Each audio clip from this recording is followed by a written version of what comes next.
Yeah. showing I have to be at. Yep, no problem. Thank you, Tyler. Yep. Jamie's from our Sioux City office. All right. Okay, I'm going to pull up command. So if you're on Zoom, you're going to be kind of just staring at me standing here, but most importantly, my screen is going to be what you want to look at. I'm going to pull up command. Okay, I guess we can officially start. So I'm Tyler Anderson. I am our lead tech director. I'm mainly in our Sioux City office because that's where I'm from. And that's, I come out here occasionally, but we do now have Shauna. She is also a tech trainer here, and she is in the Des Moines office Monday through Friday, unless she's up at our Ankeny office. So we kind of tag team a lot of things. As Shauna's getting her, bearings on command, she's joining me in most of our classes and sessions. So if you have questions, you can definitely reach out to her. And then, she feels she needs to bring me in, we do. But she's a great resource to have. So lucky to have her in here. And again, this is command 101. So what I'm gonna do, if you can look at the screen here, on the left-hand side, you need to think of command as your cell phone. And your cell phone has, many different apps, right? And each app has its own purpose. And that's what command is. It's kind of just a platform with apps. And we're gonna cover the apps. We're gonna go and take a look at how to put contacts in and how to build up a database.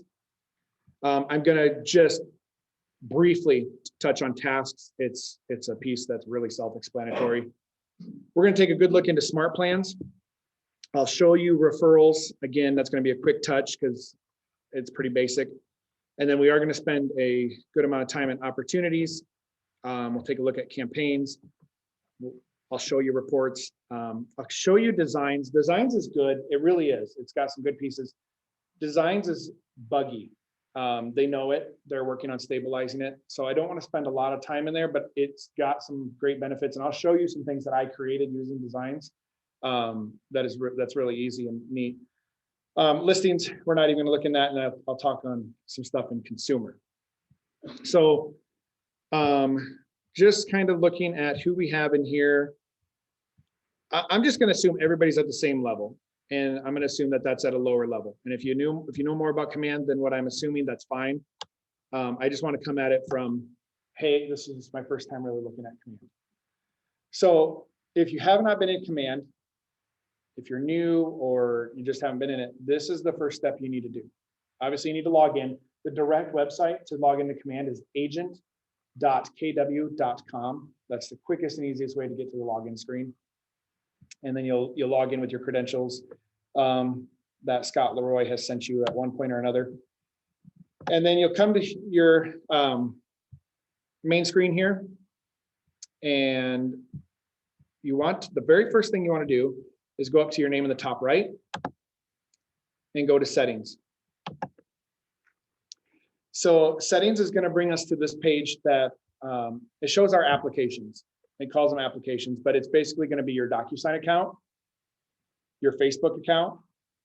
If you want to link your Google Calendar, your Gmail, there is 2 Facebooks that you need to link. It's to your same account. It's just Facebook post scheduling that you see at the top.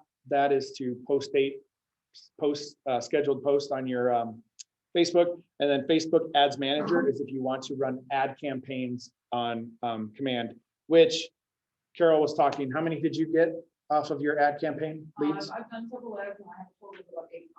So she's done multiple ads on command using command in Facebook, and she's got about 85 leads. Leads are leads. I will say leads are leads. You fill some are complete junk, and others you might have to nurture. Yep. So just keep that in mind, but it is really a neat tool to use in command. Twitter, if you use Twitter to do business, you can link that. PieSync. Briefly want to touch on PieSync. This is a way to connect outside applications that you may have or had in the past, such as, what's some of the big ones? Brivity, Google Contacts, if you want to bring contacts in from a Google account, BombBomb. You can see all the different apps on here. Boomtown, there's BombBomb. Brevity CRM. So basically other CRMs that you may have purchased, if you want, you can link over to bring in things quickly. What's that? Yeah, I got Katie's going to be taking care of letting people in, I think. Quickly, by the way, if you have a question on Zoom, unmute and holler out. Well, don't holler. Actually, the speakers are really good in here, but just say something and I'll touch on that. So nothing formal. Don't hit the raise your hand button or anything like that. Just talk to me. So that's PieSync. If you have something that you need to connect, you can do that. If you do and you're having troubles, get a hold of me and we can work down that together. Office 365, again, pretty self-explanatory. Twitter Ads Manager, if you're going to run ads on Twitter, I'll say this. In my opinion, Twitter is not a great place to run ads. It just doesn't have the user base that's my opinion. If you're running business and getting business from Twitter, please let me know because then I can stop saying what I'm saying, but I really don't think Twitter is a place. And then the last few are command email. You should automatically be connected to that by default. This allows you to send 5,000 emails per month using command for free. If you use more than 5,000 emails, you can up a subscription to 10,000 for like $5 a month. However, 5,000 is quite a bit. MailChimp, early on in command, they were going to partner with MailChimp to be our email sender. Some things changed and they just said, you know what, we're going to build in command email and have it that. You can still use MailChimp if you have an account. As you see, I have one LinkedIn connected. And then last is Twilio. Carol and I have been talking about Twilio right before class. Twilio is a subscription-based app that allows you to send mass text messages to your database. I'm going to say it again, my opinion, I don't love Twilio, and I'll tell you the reasons why. One, it will not come from your number. It'll be a generated 515. I think you do get the 515, but it's a generated number. 203. You can purchase for $1. You can go purchase a number. Yeah. And the other thing is if you text a message using that Twilio and they text back, it does not come to your phone. It comes to command. So then you got to go to your command and then text them from your phone. Again, to me, I would not like that. Some people might use it differently and use it as just a great way to mass text. That's fine. If you are interested in that, you can go to the subscribe in Marketplace. They have an extra small package for like $365 or $395 a month. That gives you about 150 to 200 text messages, depending on how many responses you get back. Anyway, that's going to be one of the first things you want to do if you haven't been in command. The very next thing you want to do is go into connect settings on the left, and you want to go to marketing profile.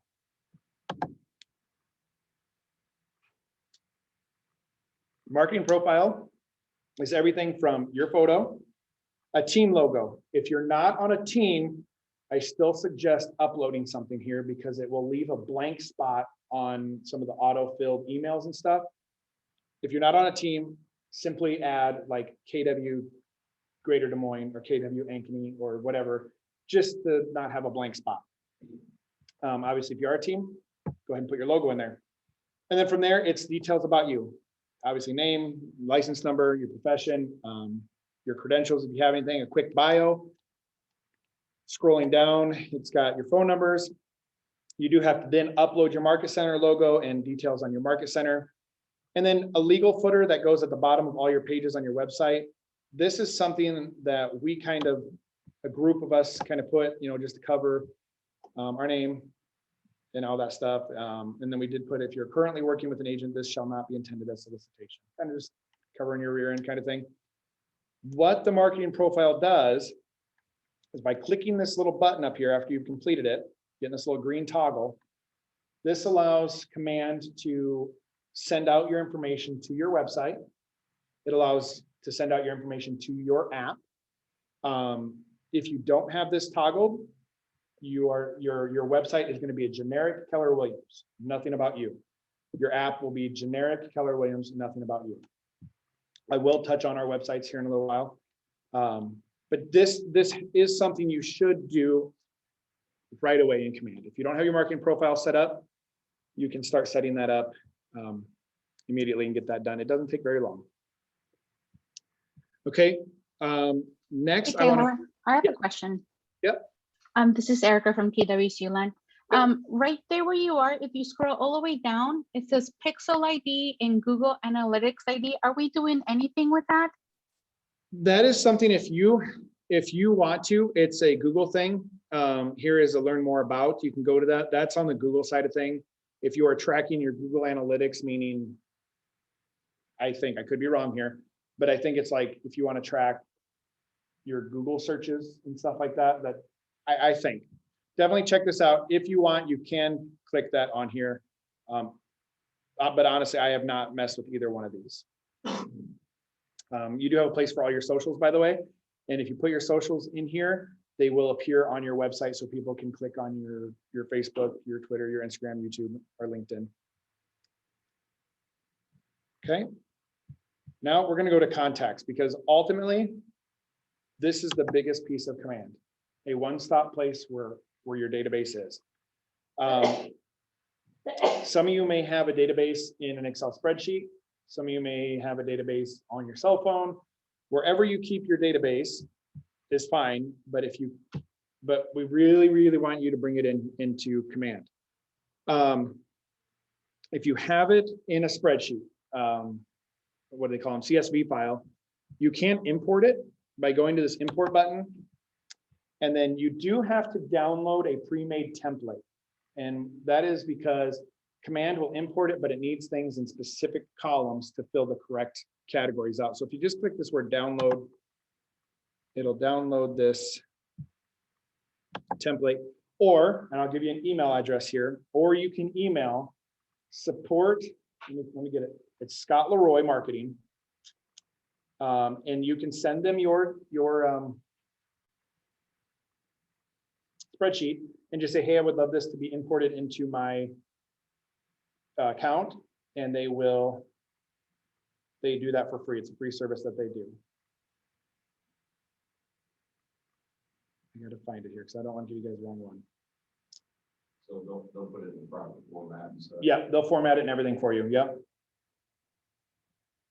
It's support@scottleroymarketing.com. Scott Leroy is SCOTTLEROY marketing.com. This is the format it wants, columns. You can copy and paste your own in if you want to do that. But again, Scott Leroy Marketing, you email them, say, I would love this. They'll probably ask for your login credentials, and then they'll just log in and do that for you. Or you can reach out to Sean and I, and we can help you. But Scott Leroy's, within a day, they'll usually get back to you. After you have that uploaded, I want to talk about what the database looks like in command, because it is kind of unique and generic at the same time.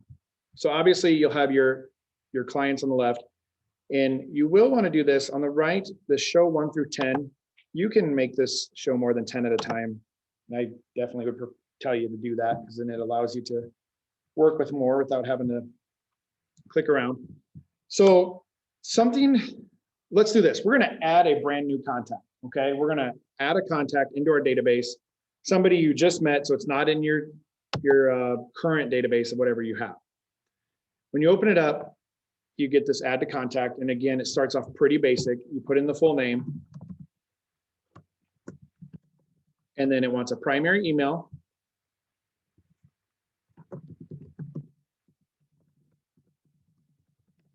and a primary phone. Again, that's pretty basic.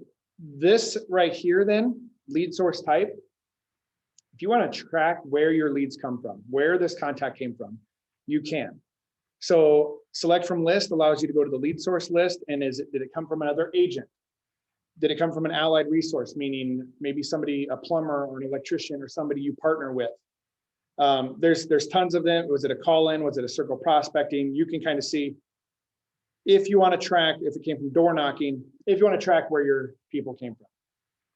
If it is a refer, like you called up your Uncle Joe and we're talking to him and he said, hey, by the way, call my friend Tom. You can then select from contacts and put in Uncle Joe. And that way, you know, Uncle Joe is the connection to Tom, that kind of thing. You don't have to put a lead contact or a lead source in there at all.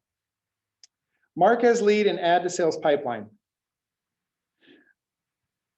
If it's somebody you want to follow up with, if it's somebody that you feel is going to be buying or selling soon, you can mark them as a lead. It doesn't do anything but puts an L next to their name, and then it allows you to search them quicker. To me, it doesn't do a lot. Add to sales pipeline, I wouldn't do here. That's going to be in the opportunity side. We'll get to that later. Tags. This is something that kind of is unique about Command. Tags is a way to brand a contact with anything that you think is important. So a tag would be, well, here's some examples. You're all going to have the gray ones. Agent, allied resource, bought, buyer, buyers, downline. This computer's touchy. But here's some ones that I put in there. Des Moines Realtor. If I have you in my database, I have you tagged as a Des Moines Realtor. If you're a Facebook lead, I have you tagged as a Facebook lead. If you're somebody I met from a flower convention, I don't even know if those exist, but I put flower lover in here as a tag. I play hockey, I have a tag hockey. KW Siouxland, if you're an agent in Siouxland and I have you in here, that's where I have you. Contact can have multiple tags. And here's what I really early on did not really get why tags were important, but I do now, and I really feel they are super important. You can sort your contact list by tag. So like I said, I have hockey. I play hockey with a bunch of guys. If I found a really cool article that I wanted to send out to my database of hockey guys, I would go to my database, I would sort, filter, contacts, hockey, and I could email blast that group of people. The KW Siouxland agents have received emails from me. I do one mass email and I just tag KW Siouxland and they all get my email real quick. So tagging is great. Some options to do are obviously tag how you know them, what source they're from. Somebody did this, it wasn't anything I implemented, but somebody came up with a 1 through 10 scale of tagging. So they would tag people 1, 2, 3, 4. Ones were somebody that probably just bought or sold recently and they're not going to be doing any transactions. 10 is somebody that they feel is really, really ready to make a move, and anywhere in between. Again, then you can kind of filter your list that way. That's a judgment call one. It's your opinion how far they are, but it worked for her and she liked it. So that's tagging. You can come up with as many tags as you want. Adding more information. We have additional contact information. Okay, this is one of those moments where I say, this is something you want to get. Contacts should not be combined. You do not want husband and wives or business partners as one contact. So you do not want Tyler and Laura Anderson as one contact. It doesn't work that way. You need to have Tyler Anderson and Laura Anderson separated. If they only have one email address between the two, just put it with your primary contact that you would go with that couple. But in here, additional email and additional phone would not be the spouse's information. It would literally be an additional email or phone number for Tyler in this case. We can, and I'll show you here as we go through this list here, you can link couples so that they're not just out there floating around. So you'll have related contacts, and I'll show you that. But don't have combined. If your database right now is set up that way, you might have to do a little cleaning up of that, but you have to update them or upload them as individuals. Primary address, pretty self-explanatory. You upload that address in there. Same as mailing address. I would click this, obviously, if it is theirs, because you can export mailing labels. So at the end of the year or beginning of the year, you want to send out tax information, you can export mailing labels and it'll print those out for you so you can have all your mailing labels. Facebook URL. If you wanted to link that client's specific Facebook page, you can. I don't see benefit in that. And in the about. This is where you can put in their legal name, if you wanted their whole name, a description about that contact, meaning some kind of note you want to have about them. Birthday and home anniversary. I would try to get that information in there because when we go to use smart plans, you can plug them in a birthday smart plan or a home anniversary smart plan just by a click of a button. And then you're going to get reminders yearly of, hey, Tyler's birthday's coming up in a week, reach out to him. Hey, Tyler's home anniversary is coming up in a week, reach out to him. It's super easy. Relationships. This is where we connect them. So on the left, you can see the relationship types. It's more than just spouse. You can father, mother, son. I mean, it's pretty extreme. Daughter, brother, sister, sibling, step sibling, step parent. You can see, you can connect a lot of people. Business partner is in here. But here's one thing about it, and you got to stick with me here and it'll make sense. You have to create one person first before you can connect two people. Does that make sense? So if I'm adding Tyler and Laura into my database, I would completely create Tyler's contact and save it. And then when I go to create Laura's contact, then at this point right here, I would connect Tyler to her. Does that make sense? Because you can't connect somebody that doesn't exist. So you have to have one. So I start typing in Laura. There she is. Now you're going to sit here and hit this add button 100 million times. It's not going to do anything. It's already added if it says it's added. And then I'll remove that one because I don't need it. Then you scroll down. There is a custom. If there's some kind of field, some kind of information that you track about your clients that was not covered in all these, something that you specifically want to have for every time you create a contact, you can create that field that'll pop up every time you create a contact. I don't know what that could be, but maybe there is something you want to track in that.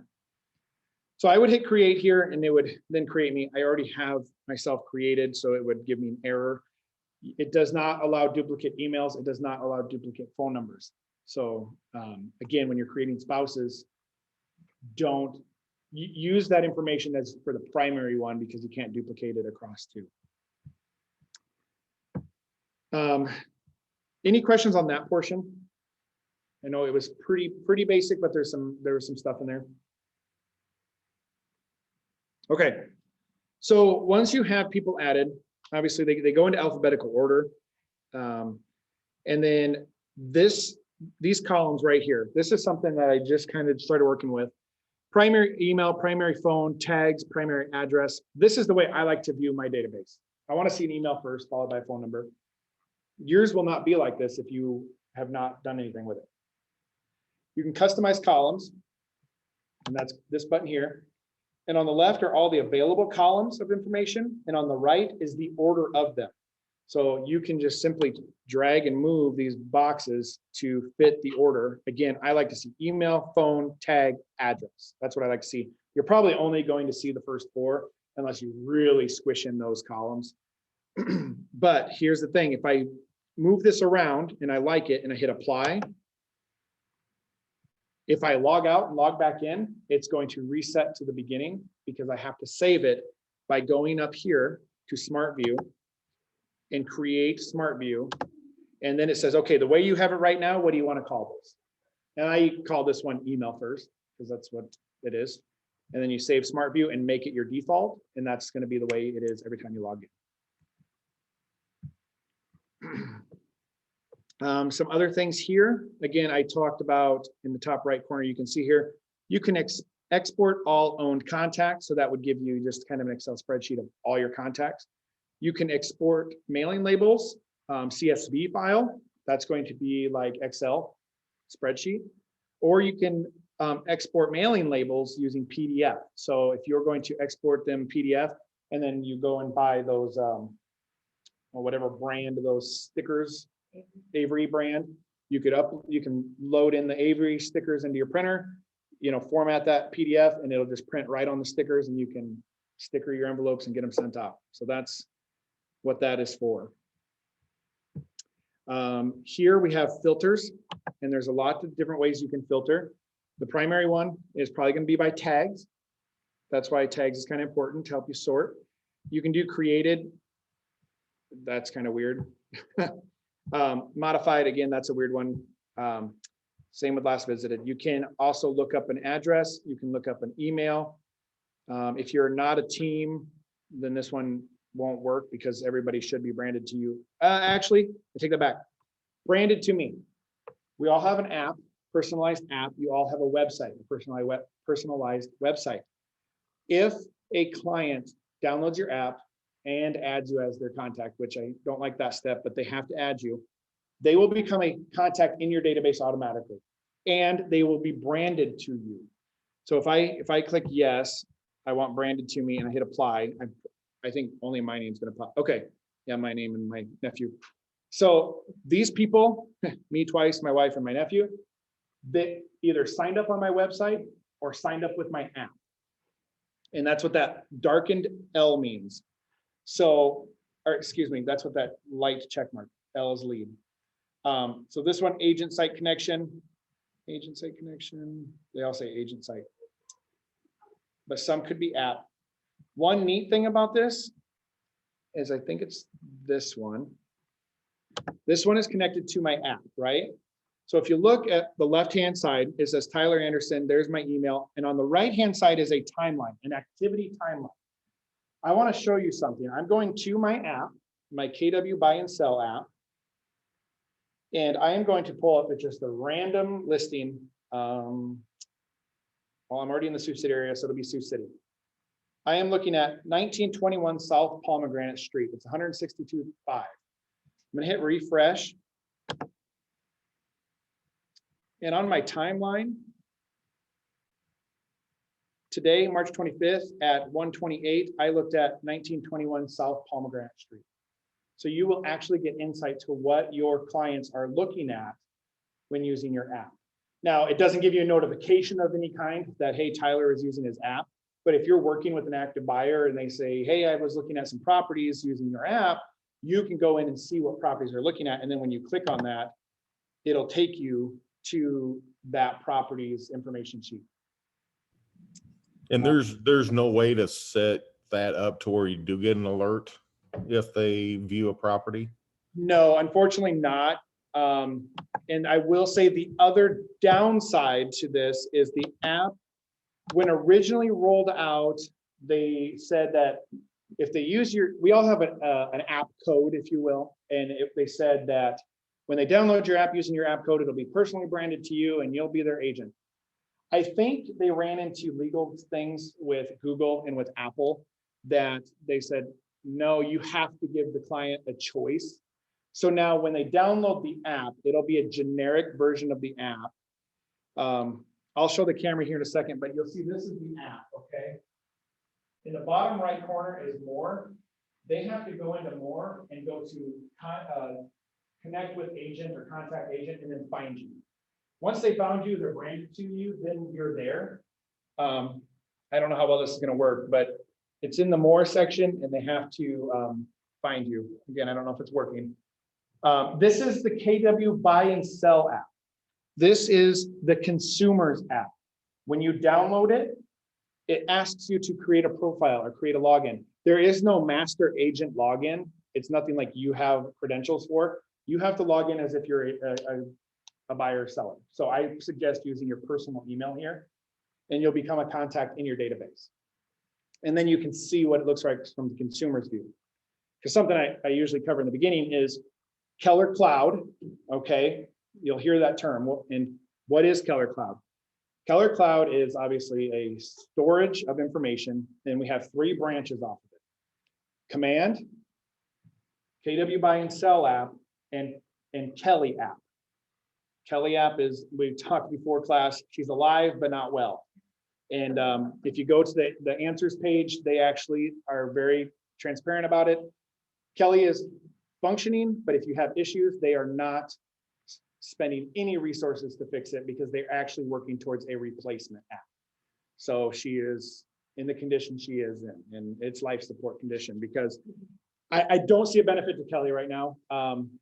Apart from if you want to use her to create a contact in command on the fly, meaning you go into Kelly, you go to contacts, add new contact, you put them in, they'll become a contact in your database. But the part I don't like, then they're not a contact in your phone. So then you have to go into your phone's contacts and upload them that way. I think they're going to bridge that gap with whatever new they're coming out with. But that is Keller Cloud. So whatever your clients are doing in the KW app, like you saw, you can view that in here. In the future, they're gonna allow us to send offers. You can do all that electronic stuff via the app. Your clients can accept offers or decline offers in their app in the future. The infrastructure is built in there to do that, but we're not there yet. So just a neat thing about that KW app. If you have more questions on it, you can ask me, but again, if you go to the Google Play Store or the iPhone App Store, type in KW buy and sell. It's white with red lettering, and you can download that. But while I'm in here, you'll see that this is a contact card. I call them contact card. When you click into a contact, this is exactly the view you're going to get. Left-hand side, information. This one I don't have filled out very well, but you'll see this piece right here, and this is an important piece. It's called neighborhoods. When you add a home address into your database, it should automatically fill in a neighborhood. But if they don't, you can type in the address here, or you can simply find on map. So what is a neighborhood? A neighborhood is actually connected with nextdoor.com or Nextdoor, and it is actually community created. So in order to get a neighborhood created, so I zoom in on Sioux City, for example, because that's where I'm from. And when I zoom in Des Moines, you guys have a bazillion neighborhoods, so it's crazy. But you'll see that Sioux City is sectioned off, and some sections don't make sense. I can tell you, like right now, all these little boxes, this should just be one box, Morningside.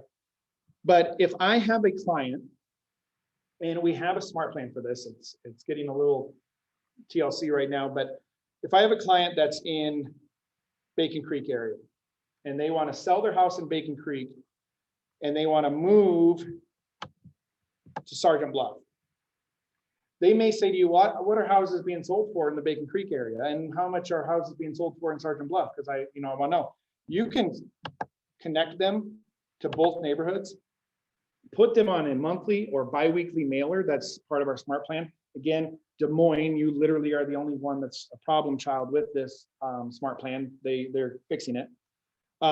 They will receive, again, either biweekly or monthly, an email that says, hey, in the Bacon Creek neighborhood, this is how many homes are for sale. This is what the average sales price is. This is the average days on market. And then a toggle over, they'll see, again, the same information for Sergeant Bluff, give them an idea. Just because it's not working right now doesn't mean you shouldn't put this in here, because when it's up and running, it's literally 2 clicks and your people are in that smart plan. Again, on the right-hand side is our timeline. You can access opportunities, you can access smart plans and tasks from the client page. I don't like that. It's just a few more clicks that I don't need. So I'm not going to touch into these, but just know if I create an opportunity, if you don't know what that is, it's okay. But if I create an opportunity for Tyler Anderson, it will show up in his contact card that he has an opportunity.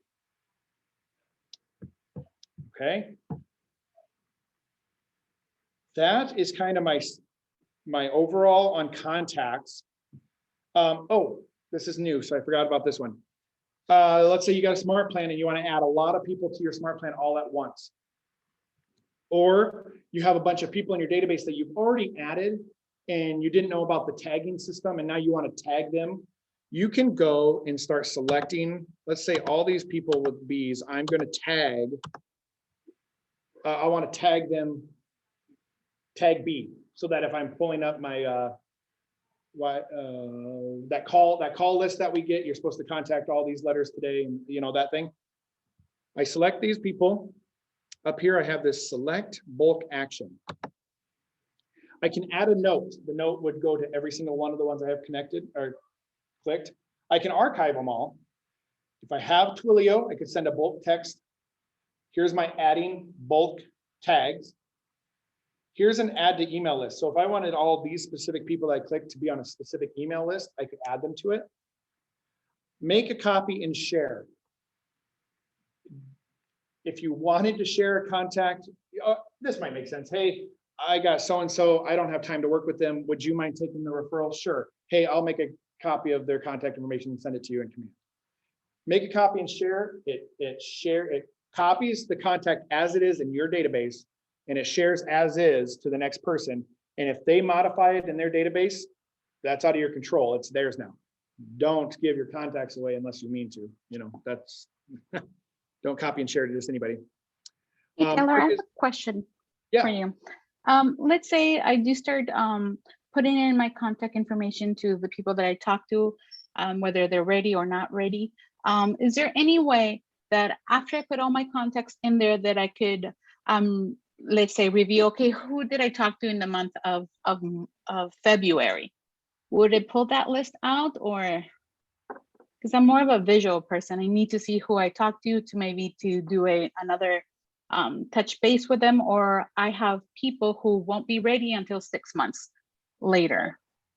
So in order to track who you've talked to, there is a last visited or last contact, but also if you're talking to somebody, so let's say you called me and we had some kind of conversation, I would go into my contact page and take a note that, hey, on March 25th, talked to Tyler about buying or selling his home.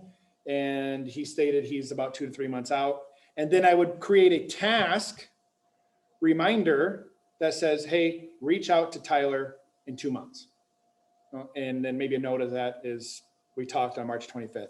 That's going to be the only way, is manually taking a note. But if you're on the phone with that person and you're at your desk, pull them up and you can take down notes. But that's going to be kind of the only way that I can think of right now to do that. Okay, here, and then some more bulk actions I can take, adding smart plans, exporting these contacts, exporting these mailing labels. PDF, send selected to lead pool. That's a team thing. Do we have any teams in here? No teams? Any teams on Zoom? Okay. If we do and you didn't say anything, Teams is kind of its own training. Keep an eye out for that. I will have a team training. It works a little bit different. This still is relevant, but there's some extra steps. And then change account, again, that's a team thing. So you can do bulk actions to people, which is nice. On the scheduled plan, probably not for a few months, is the ability to merge duplicates. So sometimes if you upload using a CSV file, it will dump them all in and there could be duplicate information.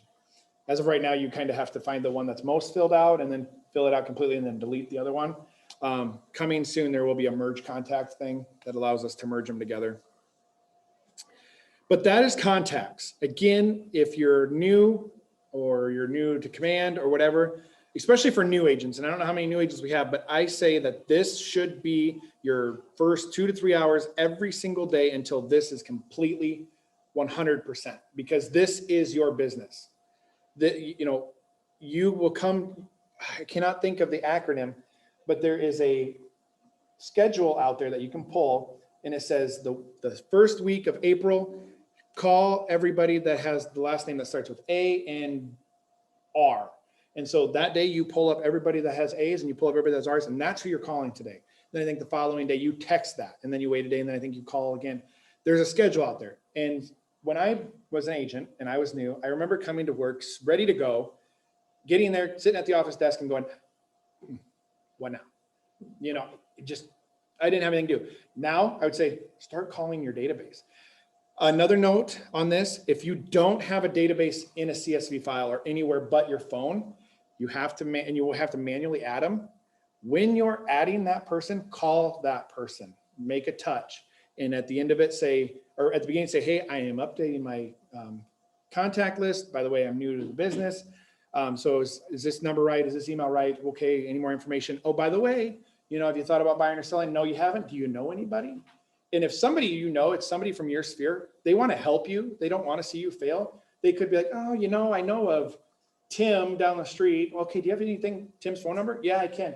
Now Tim's a contact in your database. You're growing your database while you're putting it in.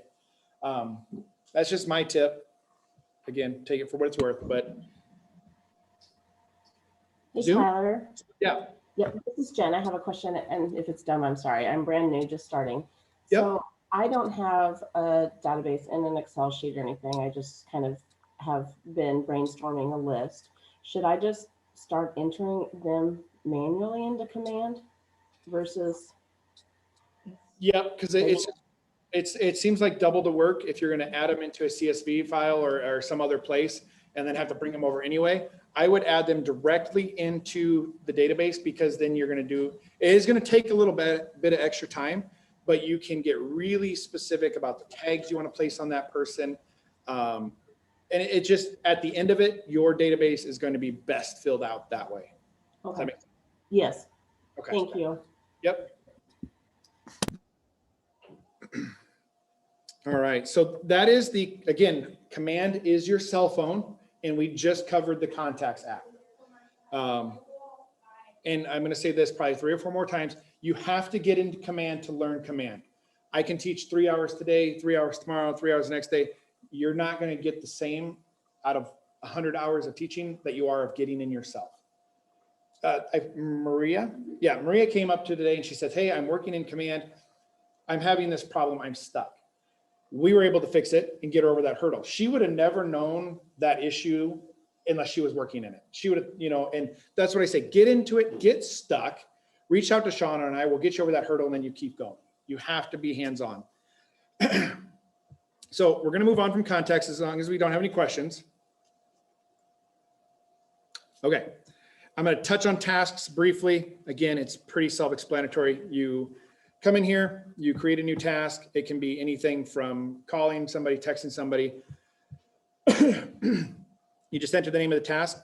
That was actually a guy. Let's say, no, I don't know who that is. This is not my computer. So you can call so-and-so. It's an all-day task or a specific time that you need to do this task, and task description. What do you need to do?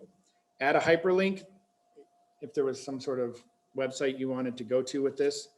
And you can associate contacts. So if it said call Joe Hand, whoever that is, you can actually click his, well here, I don't have a Joe Hand in my database, but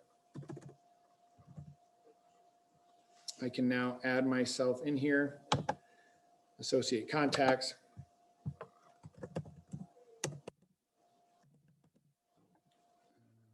Let's go all day.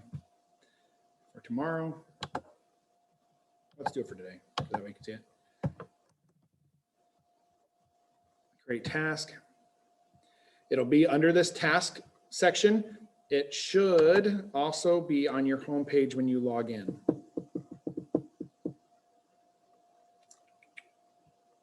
Here's my task box. And there it is. Call, contact, and then by linking that, by associating that contact, then I don't have to go into my contact list and find this person. I can just go like this and it's going to be connected to that person. So then you can call them. That's what tasks is. If you have a question, you can ask it. I don't think there's too much there to cover. It's anything you want to create to remind yourself down the line. Okay. The next piece, I'm actually going to skip 2 opportunities because it kind of flows into contacts here. Opportunities is the second must use piece. Contacts you have to use, opportunities you have to use.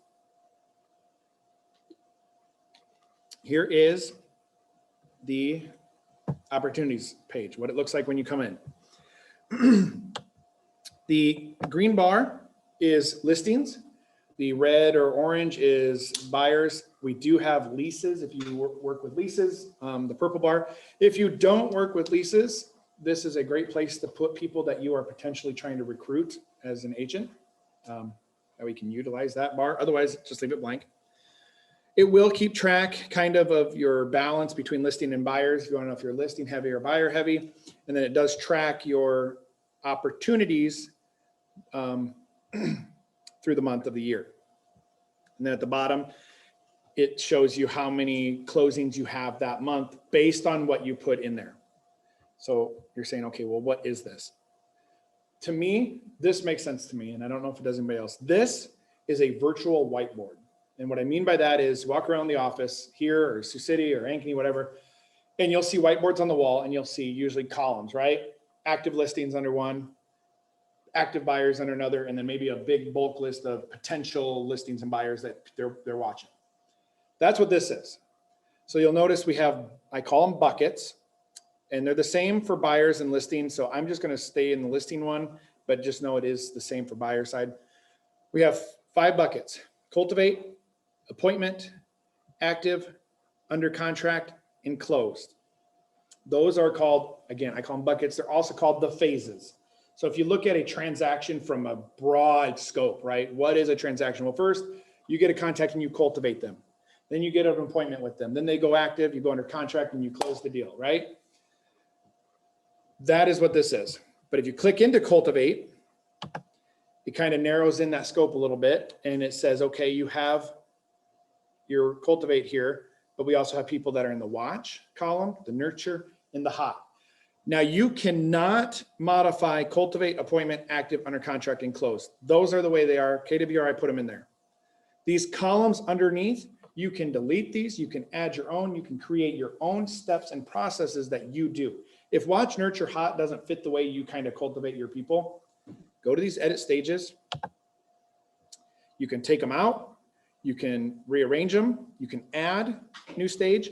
Another neat thing is you can add a checklist to that stage. So to go from a watch to a nurture, what things have to happen for that to work? Well, maybe a watch is somebody you're potentially want to see if they'll buy or sell. And once you've had a conversation with them,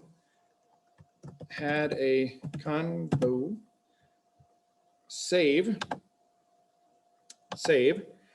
Now they cannot come out of watch until I've had that conversation. So if I go back here, so you'll see these are my opportunity cards. We're going to create an opportunity in a minute, but you'll also see in the bottom right, I'm a 0 out of 1 on that checklist. I have not talked to Laura. Okay, I do talk to Laura. Oh, you're thinking about it? Okay, how far? Oh, maybe 6 months, 2 years. Sounds good. I just can check that off. We had a conversation. I can close it. And now she moves over to my nurture column. And then maybe my nurture column has its own checklist. Or maybe, like I said, you don't have watch, nurture, hot. You have your own. You can create your own. You can create your own for cultivate. You can create your own for appointment. You can create your own for active, under contract, closed. This is beneficial if you like, again, to track your stuff, because you can move these down the line to showing, to negotiations. I will point out that sometimes things get hidden over on the right, and I can't slide that with this keyboard, but you can edit the stages, but you cannot edit these phases or these buckets. Is there a place that you would put notes, like you just said, okay, they're not gonna be ready for 6 months or a year down the road? How do you get notified? So, and follow up with the person? Yep, that's a good question. In case you didn't hear on Zoom, is there a way to place a note inside of an opportunity? And there is. So here's this opportunity, Tyler Anderson listing. I open it up. And here you'll see details, seller profile, document, offers and commissions. Des Moines, that's what you're getting into if you haven't been in Terry's class, notes. And this is where the note will live with that opportunity. And is there a way that it will send you some kind of notification when you say 2 months down the road, I want to make sure to follow up with this person? That would have to be a task you create. Okay. Yep, to get a notification to follow up, that'd be a task. Hey, Tyler, yeah. for the opportunities, I have a lot, I have a few of them passed that are closed and they're still appearing on my phases. Is there any way that that can go away, or do they stay there? When you move a opportunity to the closed bucket, it'll stay there for 30 days and then it should fall out. Do you believe they're longer than 30 days? No, I think I just put them that they were closed because they kept being on one of the other phases there. Yeah. And then can you tell me what is legacy, please? If I knew, I'd tell you. That's one that popped in kind of late. It wasn't there. I think I deleted it out of mine. What is it? There's a category called legacy. It might be somebody that's purchased with you. No, because that wouldn't fit in the column. Honestly, there it is. Honestly, I don't know. And I never spent the time to look into it. So I apologize. I don't know. Yeah, so once you do move it to close, it will ride in here for 30 days and then fall out. It does not disappear. Meaning if you get a call from a client 5 years from now and you look them up, it will show the transaction you had with them in March of 2021. It will have all that paperwork in there. It'll have all that information that you put in there. That was what I was gonna ask you next, because I know that we just moved from Dotloop into DocuSign. Yep. And I know I'm having clients call me and say, hey, can I get another copy of that? And you know, I wish, well, I guess they just solved that. If it's gonna be in DocuSign, it's gonna be in Command, then we're gonna have it there, Yep. which is fantastic. And so if you're from Des Moines, this is, Siouxland's a little ahead. We've been in about a year. But Erica, if you go to your documents and it's one that you uploaded for compliance, you can pull this out by printing it if they wanted a copy of it. Or it could be in DocuSign, and you can go into DocuSign and get it out of there too.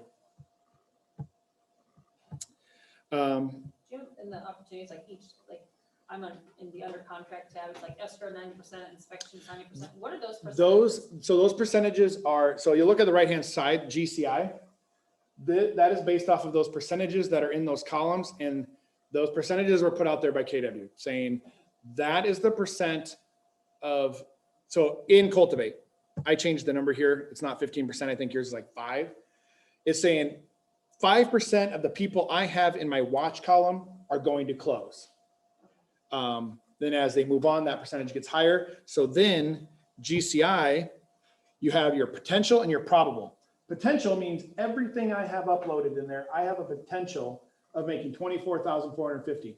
But the probable, based on the numbers, is I'm probably going to make 14, 40, 30, because not everybody I have in there is going to close. Thank you. Yep. And you can change those percentages. Maybe you're somebody who's like, I don't put them in here unless I know I'm going to get closed. Well, those are good high probabilities. I would suggest anybody that you think is going to buy or sell or do any kind of transaction within the next 12 months, they should be under Cultivate. Get them in there. I know a lot of agents don't use this part of opportunities. You do have to use opportunities, and we'll get into that. But I do think this is beneficial to go in and track, and unless you're a whiteboard person, and I get that too. I do like writing on whiteboards and stuff. So let's create an opportunity. Okay. First note, you cannot create an opportunity unless they are a contact in your database. If you have not created them a contact, you cannot create an opportunity. You'll have your market center name, Greater Des Moines. I do have to switch to Siouxland because I have Greater Des Moines, but it errors out since I'm not actually in here. If you're a team, you'll have a team selection. If not, leave it blank. Opportunity type. It's important to get this right here because you cannot change it after this part. And if you get far along and you realize, oops, I put buyer and it's a seller, and you call me and I have to tell you, delete and create a new one. So make sure you have listing or buyer accurate to start with. If you do landlord and tenant, does anybody do leases? No, I haven't met anybody that does leases yet. Owner, you, the agent, are the owner of that contact. And then client, you start typing their name. If it does not pull up anything, they're not a contact. So we'll put Tyler. And then since I have a related contact to Tyler, it populates that automatically. Excuse me. And apparently I'm married to 2 Lauras. So there is my client and my co-seller for this case. Opportunity name. Highly suggest putting an address to this, especially if you're going to use, anybody use Red or Diane? Anybody use those guys for transaction coordination?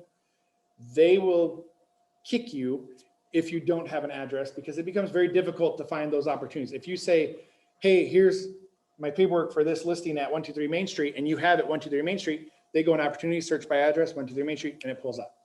Name it. At least I usually do this. I leave that and I just do this, and then I add on the address. Okay. Yeah, I spelled it wrong.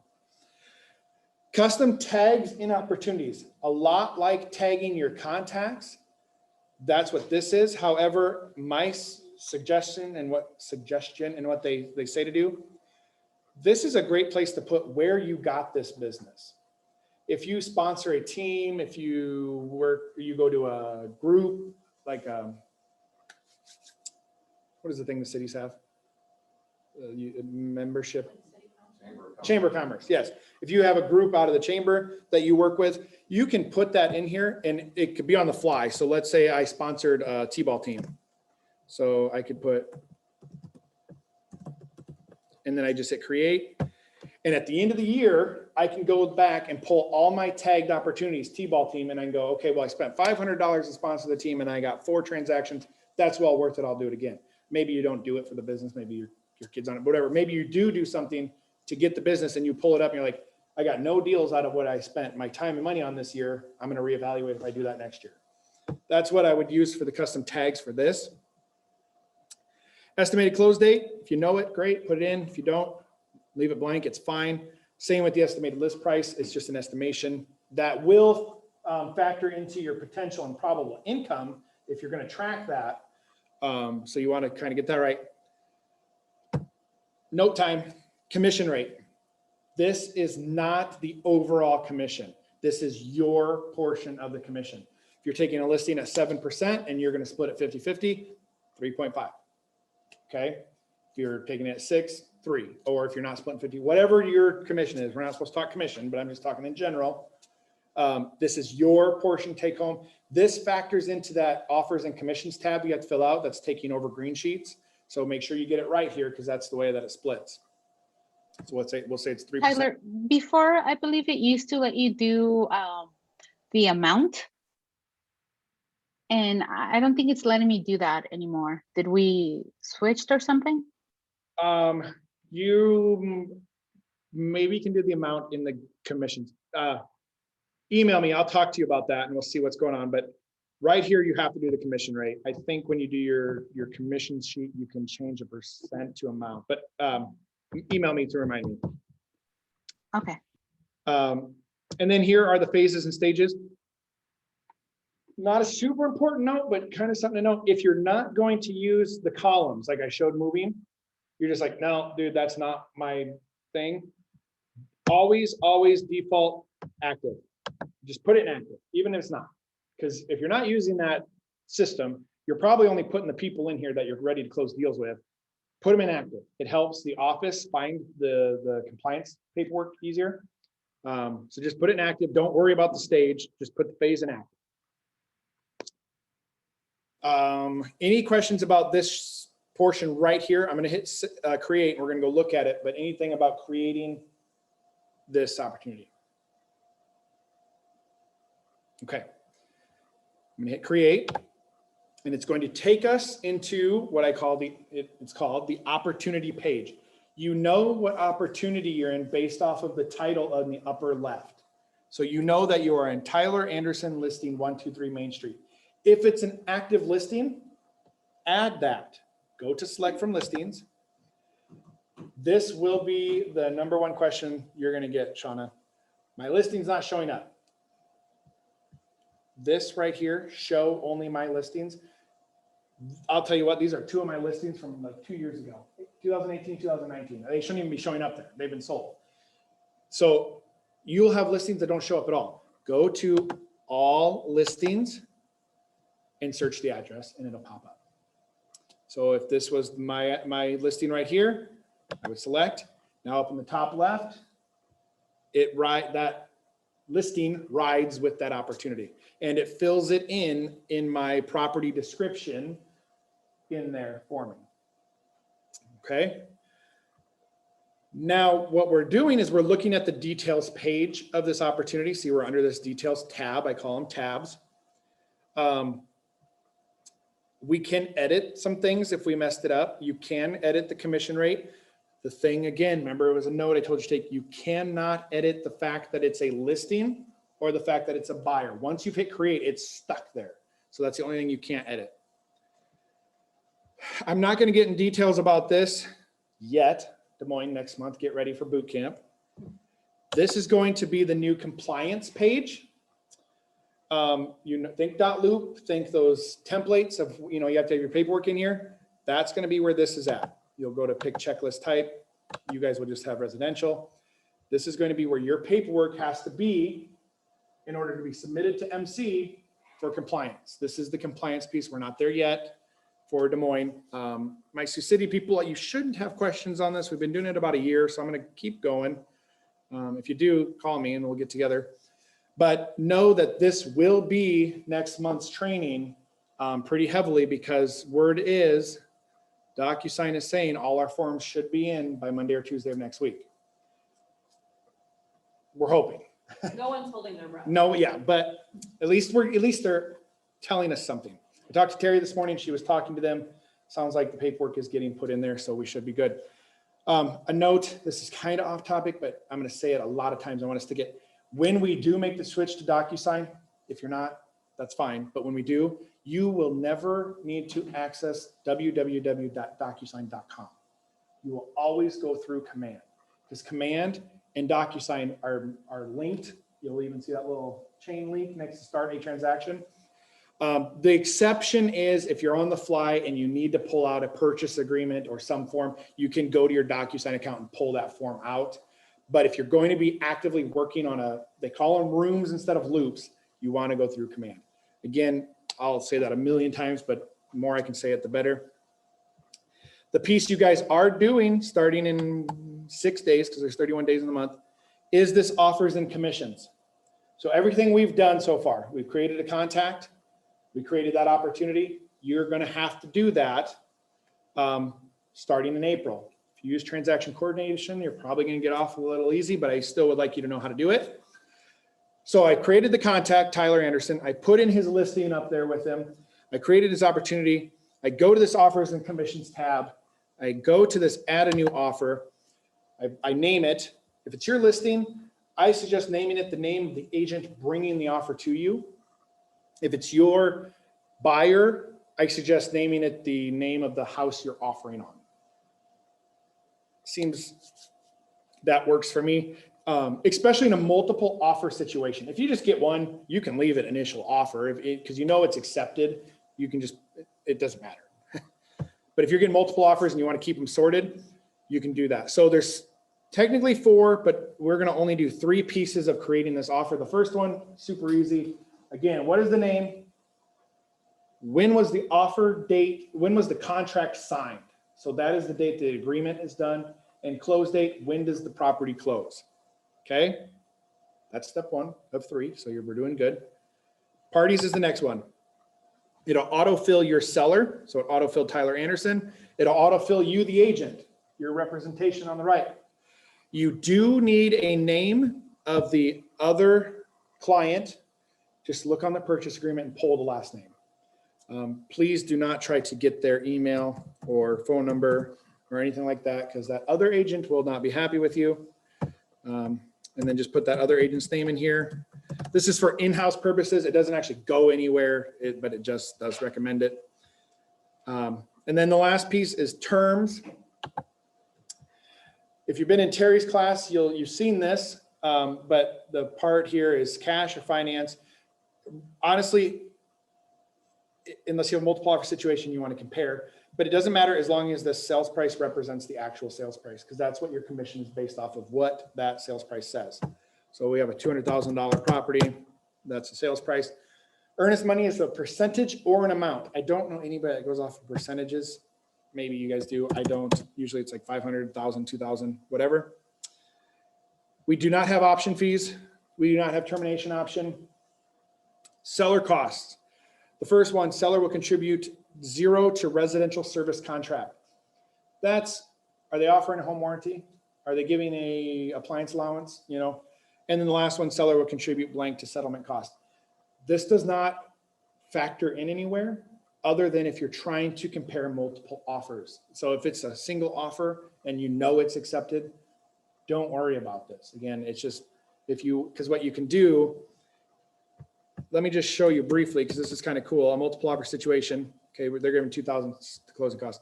This last piece, agent analysis. Remember in the beginning class, I talked about in the future, we're going to be able to send offers to the clients and they can accept or decline right on their phone. Well, this would be the page where they see your pros, your cons, and your summary of that offer. And then they can make that decision. Right now, Well, even when that app still is up, I'm probably still gonna have a conversation with my sellers and buyers. And so skip this.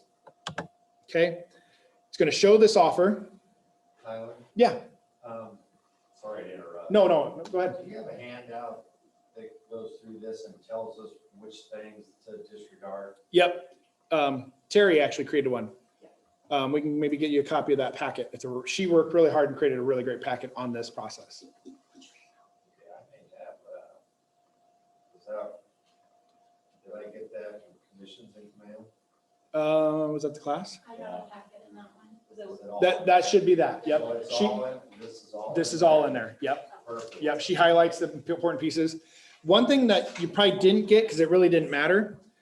If you're going to be using this system as a multiple offer situation, let me just show you something quick because it is kind of cool. Offer two, create an offer. Sure, same thing. John. Say Tim. And let's say that they're offering 215, but they're not giving any settlement costs. Okay, agent analysis, save. Okay, so I have two offers on the board. I can go here, click this one, click this one. I can go to compare offers. It's going to line my two offers up side by side, showing me what the advantages of one over the other is. And then I could email offer comparison to the clients and say, hey, here's the 3, 4, 5, 6 offers I have. Here's what's going on with them. And you can explain what each line means, and then they can make the choice. So if you're first were thinking, well, man, I'm not going to put all the offers in here. It is a cool tool. You can download this, print it out, whatever. So back to offers. Okay, so you talk to your clients. They say we want this one because they're giving 2,000. Well, this one because it's 215 instead of 200,000. So you hit accept. Now we have this button, manage commission, green sheet. Think green sheet when I say manage commission. So here is the breakdown. Total commission paid on this would be 6,450. Paid to the office would be 2,322. 387 would be royalty. 1,935 would be commission. No additional deductions. So my take home out here would be 4,128. This error is going to pop up on every single one you do, and it's a simple error. The contract date, even though you put it in the beginning, some reason it falls out. So you just go to edit general information, contract date, scroll down, it is there, it hides, save changes. Okay. It does also graph your cap. So if you're curious, every time you do an offer, how close you are to capping, it's got the royalty and the commission caps there. Terry did say there's a delay for us right now. Okay. It's not in real time. Not in real time, so it'd be a little delayed. Well, my rollover date, it's in May, and I haven't sold anything since early last. I have referrals. Okay, that's what that is. If you have to, do you guys do any co-listing? Do you? So if you have to add another agent, and let's say you're 50-50 splitting it, you'll go here, you'll add this agent name, and they are going to have 0.5 of a unit. So that's how you do that, 0.5. And then you calculate that commission. And so that would be that agent's commission, and that would be yours as well, since 0.5. That's the way you do adding another agent to it. Right? I'm about 99% sure. Yes. The other thing we can do here is edit payment information, or edit agent payment, sorry. This is my unit. I get one because I'm not splitting it. Again, it breaks down. If you donate to CARES, Kids Can, or Bold Scholarship, that's where you put that amount. Additional items. This is where you're going to step in and help me remember what she said. So bonuses, concessions, deduction. If you pay red settlement, that would be a deduction. Inside referral, don't use. Correct. Because then you're going to end up paying the company dollar for that agent as well as your company dollar. Okay, so use outside referral and get that information in there. Yeah. You guys know this. I mean, this was pretty standard, getting the tax ID number and all that stuff for outside referrals. That is, I just got a little confused. So, co-listing, well, co-listing and inside referral are two different things, or yes. just So co-listing is, Erica and Tyler, we're going to list this house together. and market it together. And then at the end, we're going to split the commission 50-50. A referral is, hey, Erica, go and list this house. I'm too busy. And I just want you to pay me 25%, 30%, whatever I'm telling you my referral fee is. So that's the difference there. Okay. And then if it's not a listing, let's say, with my team that I do 50-50 with my mom as well. You would, so teams, add an agent. And then you would do, Okay. you would do the 0.5, because it's not really a referral, it's your team split. And Erica, Right. double check and verify with AJ, but I'm about 99% sure that's the way he wants it. And keep in mind, and you do submit this to your MCA with submit. If something was wonky, they do filter and check it. So it's not like you're going to be stuck to this. Now, offers and commissions it does need to be entered legally within a 48 hour window of an accepted offer. So you get an offer accepted, you need to be in offers and commissions within 2 days uploading this stuff in technically. Business days, calendar days. Yes. I have agents that wait until the day before closing. 18 days. Yeah. Some agents don't do this until, oh, you need that submitted so I can get paid tomorrow? Okay, sure. If they somehow audit it, honestly, I don't even know. I just was told by somebody higher than me, hey, 48 hours. Okay. Just within a day or two. So I got another question for you, Tyler, not to throw you for a loop, but if we go back to the co-listing. Yep. Example,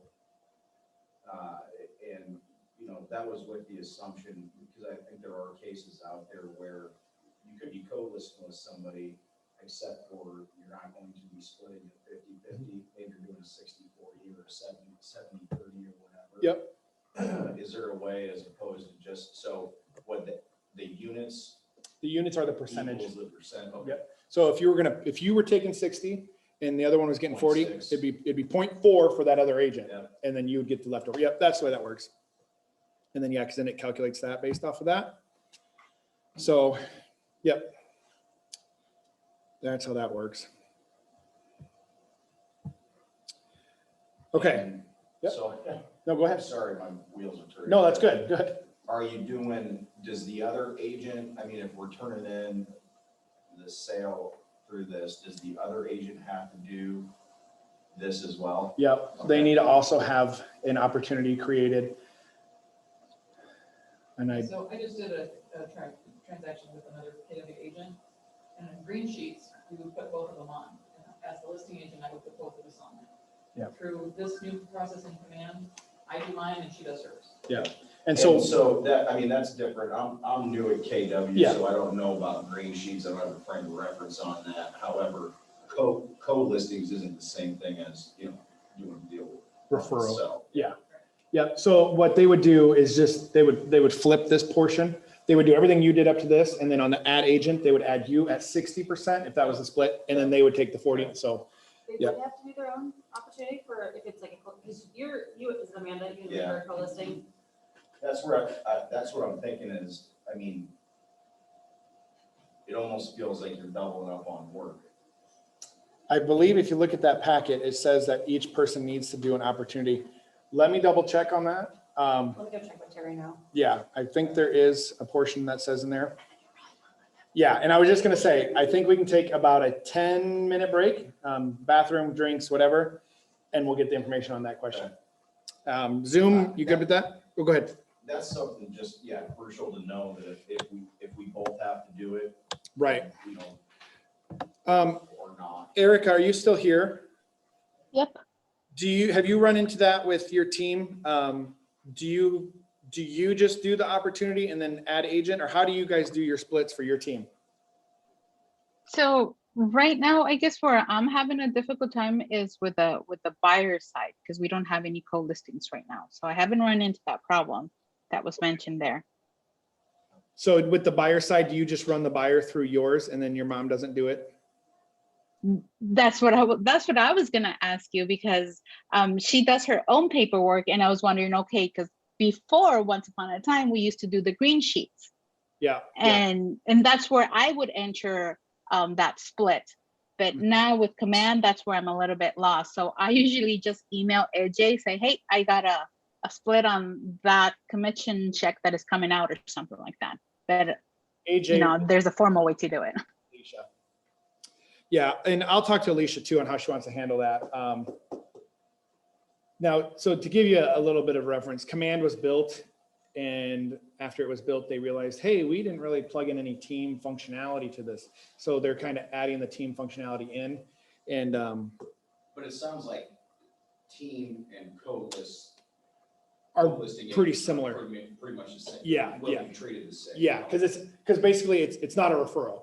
So No, that's it is not, yeah. because it works a little different with company dollar and with splits and with your capping and stuff. So that's why it's a Because little different. everybody's gonna be different. Yeah. right? Yep.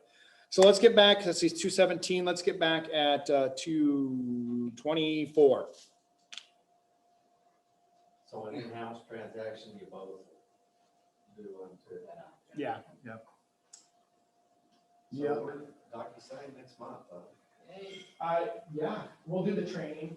The way they do So what's gonna be the cutoff, or just stop using Document? I can't say exactly, it would be Casey's call. The way that we did it in Sioux City and Ankeny, I think we gave 2 months. After it was, we really should give you guys, let's see, we're in April, June. We should give you guys till June, my opinion. Technically, what they said originally was if you were started a transaction in Dotloop, finished it. And that's gonna be the way, it is, even when that hard cutoff date comes, it's gonna be, if You it's already in started Docus, one. yeah, leave it. And then anything on that date. And my thinks that Casey's probably gonna give us June 1 as a cutoff date. So that means we have all of April, and all of May. What I do in that month before the cutoff date is I go 3 classes a week, and it's the same class every single time, and it's all on DocuSign. So I gave Shauna a run through of DocuSign today, and it's not difficult. It's navigating. Like me, I hated .loops. I didn't know how to navigate very well. Carol trained me, so she knew it in and out, right? .loops. Yeah, So if you teach don't Dotloop, Dotloop, yeah. or am I gonna think DocuSign is easier or harder, or what do you think? It's very, very similar. Very simple. And some people say it's better, and some people say it's worse. I got a question for you. If I want to send multiple documents, share multiple documents with a client, can I send multiple documents all at once? Yeah. Like, do that, what am I doing? When you're in Dotloop, I should know. You can do this DocuSign too. It's zip files them. well, you can send them, okay, so if you go into your loop that you have, and Right. you just check the box. Check the box, And then you hit share, and, hit the share yep, so you at check, the you top. hit share, and then it'll give you a message, who do you want to send it to? And then you select who it is, and you send. Okay, thanks. Yep. 2 notifications, what do I have going on here? Stormy Leeson, okay.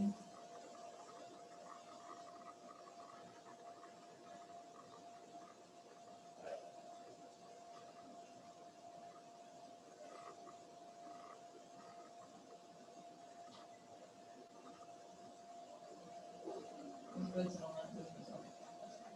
All right. Really should take a break, should I? Yes, I kind of want to know, what do you know? Well, I'm listening to him, but I'm going through and updating all my birthdays in Command. So I'm using Forewarn to see how old they are, Smart, and then calculating back what year they should be born, so I can plug in the right year. Yes. So I'm making it work, and I'm going through, I'm in June right now, so I'm Hey, almost good halfway job. through the year, so Yes. that's stepping in the right direction. But it should end up- And I'm well enough versed in Command that I do know a lot of stuff, but I thought I could pick something else up. Take some tidbits up, yes, for sure.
Sorry. Hey, do you mind helping me with this? So we just fixed this, I thought. And I went back into the smart plan to just update some of my text here and like reset the timeframes. And now it's not letting me do that email again. So go to settings, so it opened up this page and it's Maria Pango KW, but it won't let me save anything, 'cause that's what it already is. Just do it here, right? It's probably, is it like an okay or something, they just, just need to. So go ahead and manage So subscription. that, wants me to update and do more than 5,000 Oh. emails, that's what I did earlier. Okay, so close out of that. When you're back in that smart plan, go, when you go to settings, does it take you right to that same page? I think so. This might be a question. All right, Yes. Sandra. Nope. I'm sorry. No, you're all right. Reverted her back, or no, go ahead, took her email address out altogether. Yeah, I went back in just to like make sure my time frames were right and everything. And then I tried to save it, it won't let me save, and this is blank now. Go to settings. So yes, I have that right here and manage, and it has the right one, it's just not transferring.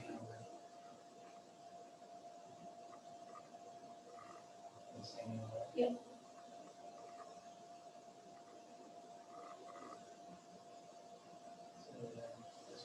Yeah.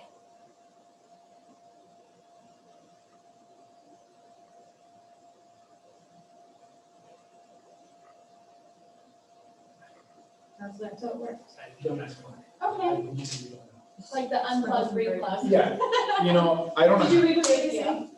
I don't know how many times I have somebody that's like, I have a tech issue, and I literally do something like on accident, and it fixes it, and they're like, what'd you do? And I'm like, don't ask, it's done, who cares? That's when you just say, you're welcome. Yeah, That's what I used to do when I worked in land, I'm just like, what did you do? Like, I've been doing that, I did the same thing like 8 times, and you come over and it just works. And I'm like, you're welcome. Is there anything else I can help you with?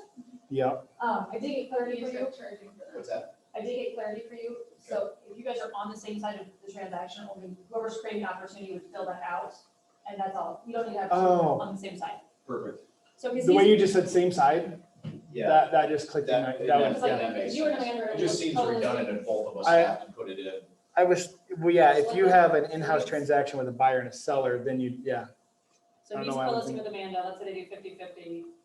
Eddie's gonna put in the opportunity and then split your units with Amanda at 50%. She Then doesn't she's have to taking do care of, it. and Yeah. vice versa. So if you're the Yep. co-list and she's the list, and Yep. she's taking care of it, then Makes sense. so. But now if you're on both sides of the transaction. See, I'm still getting used to your guys' lingo because you use co-op agent a lot, and that just means the agent on the other side, Yeah. right? I've never used that. You know- Which one did you guys use? You said the buyer's agent or the listing agent? Or? Yeah, is it- The other agent. The one that's not me. Or listing and selling agent is how. Okay. have we met? I'm Becky. Okay, okay, Nice to meet I'd seen you around, nice to meet you. And you look like somebody I know, but I know we don't know each other. Zoom folks, do you guys have any questions before we get rolling again? Anything we've covered? Nice to meet you, Eddie Klein. Very nice to meet you. No, pretty good. Okay. I'm from, Tanzania.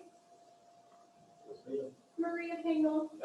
When he said Maria, I was wondering, nice to meet Nice to you. meet you in person, yes. I stopped Congrats by on your your office. sale. Thank you. I stopped by your office the other day, but you just left, I just missed you. Oh, okay.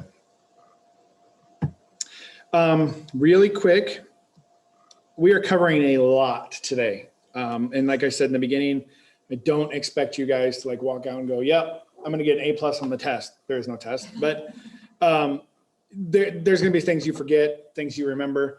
Here is a great use resource, YouTube. No. In YouTube, if you go to Scott Leroy Marketing, there is, well, here's one of his videos. We'll just click on this. This is an awesome resource. They upload videos literally daily. As you can see that they have command tip, capturing leads as a team that was uploaded 4 hours ago. They have, short snippets of videos, like this one's 4 minutes, but then they also do like hour-long demonstrations. Now, if you're somebody who's been in command a little bit, like me, I usually have to skip into like 30 minutes into it because they literally cover the basics every single time, which is great because then you know exactly what's going on. But these videos, I'm telling you, like I go to these videos when I need something. They're awesome. So Scott Leroy Marketing on YouTube. If you go in here and you find a video that's older than 3, maybe 4 months, you probably need to ignore it because more than likely something has changed.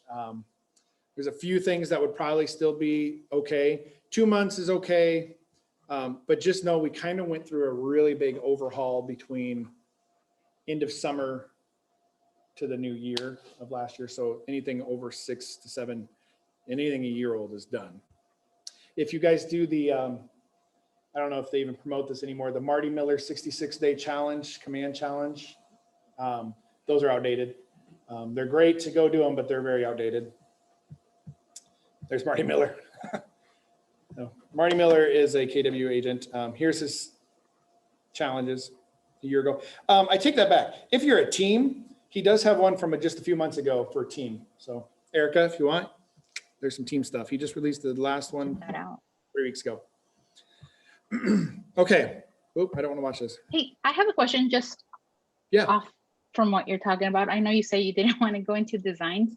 But I think I saw, you know, when you go into designs and those emails and those templates, Mhm. did I see something in Spanish? Because I know it's international.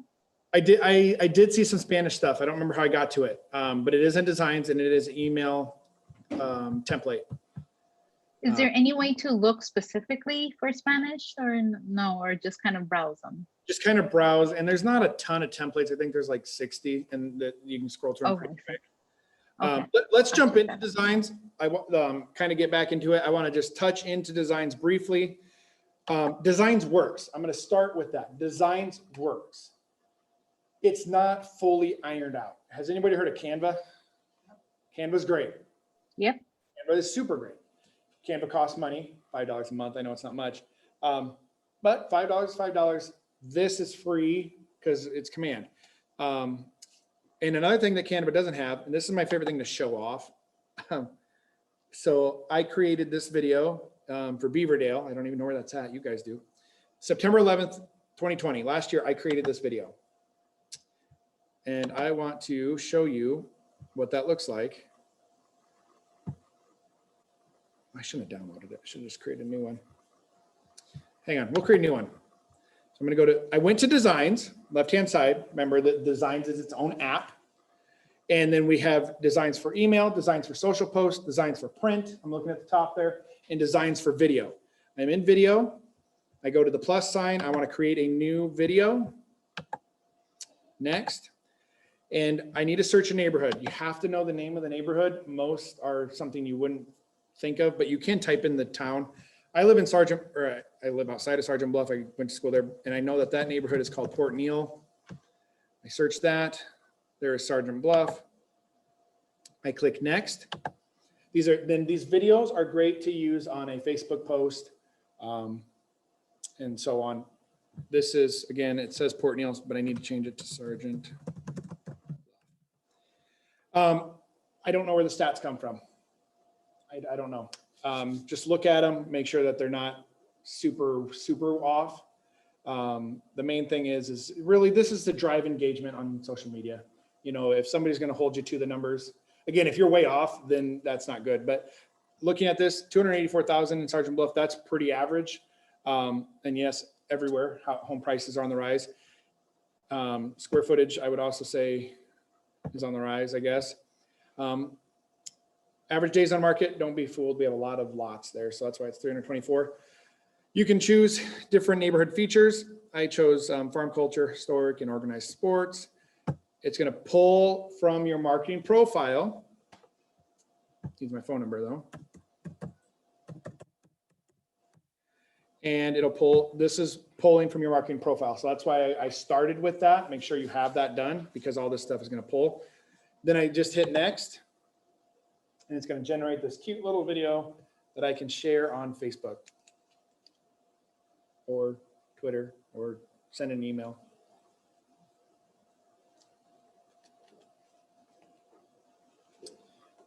And then this is what it looks like.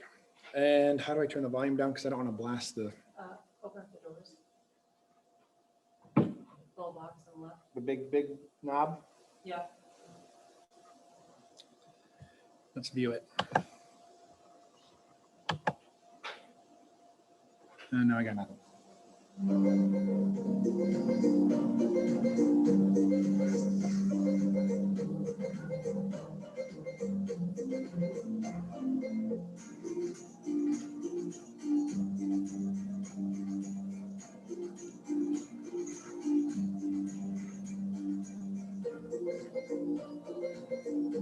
I could have changed that number to represent more if I went and looked at my MLS.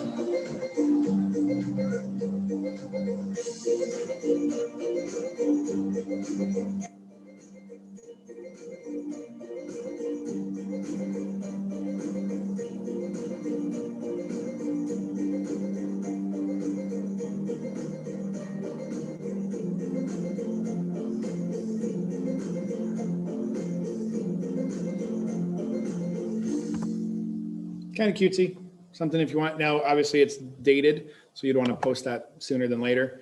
That's one thing you can do in designs is the video. That's the only thing you can do is those videos. But we do have email templates. I don't know. So these are things you can send out really easy. You know, tax day is coming up, so I could take this template. What do you guys call it? That's gonna drive me nuts. Template? Template? Both. Both. Okay. Tomatoes, tomato. Yeah. So here is the email. Looks wonky, right? But if you click this little eyeball, it's going to show you what the finished product looks like. It pulled from my marketing profile. Again, that's why that's important. Pulled the logo. It's just got some brief, tax day stuff, nothing specific. I had somebody text me and was worried, Clear Lake. They were, they didn't want outdated information. And that this is just a generic information, just, little tips on doing, get a trusted professional, certified public accountant. And then it's got your name, and now this right here, this is what I was talking about in the beginning. I said, remember, even if you're not a team, upload some kind of logo, because if you don't, that's what you get. So just, if you're not a team on marketing profile team spot, put KW Des Moines or whatever. Or if you have a personalized branded logo, do that. But these emails are really cool. You can use these, pretty simple. And didn't make any changes. There's tons of them. Happy birthday.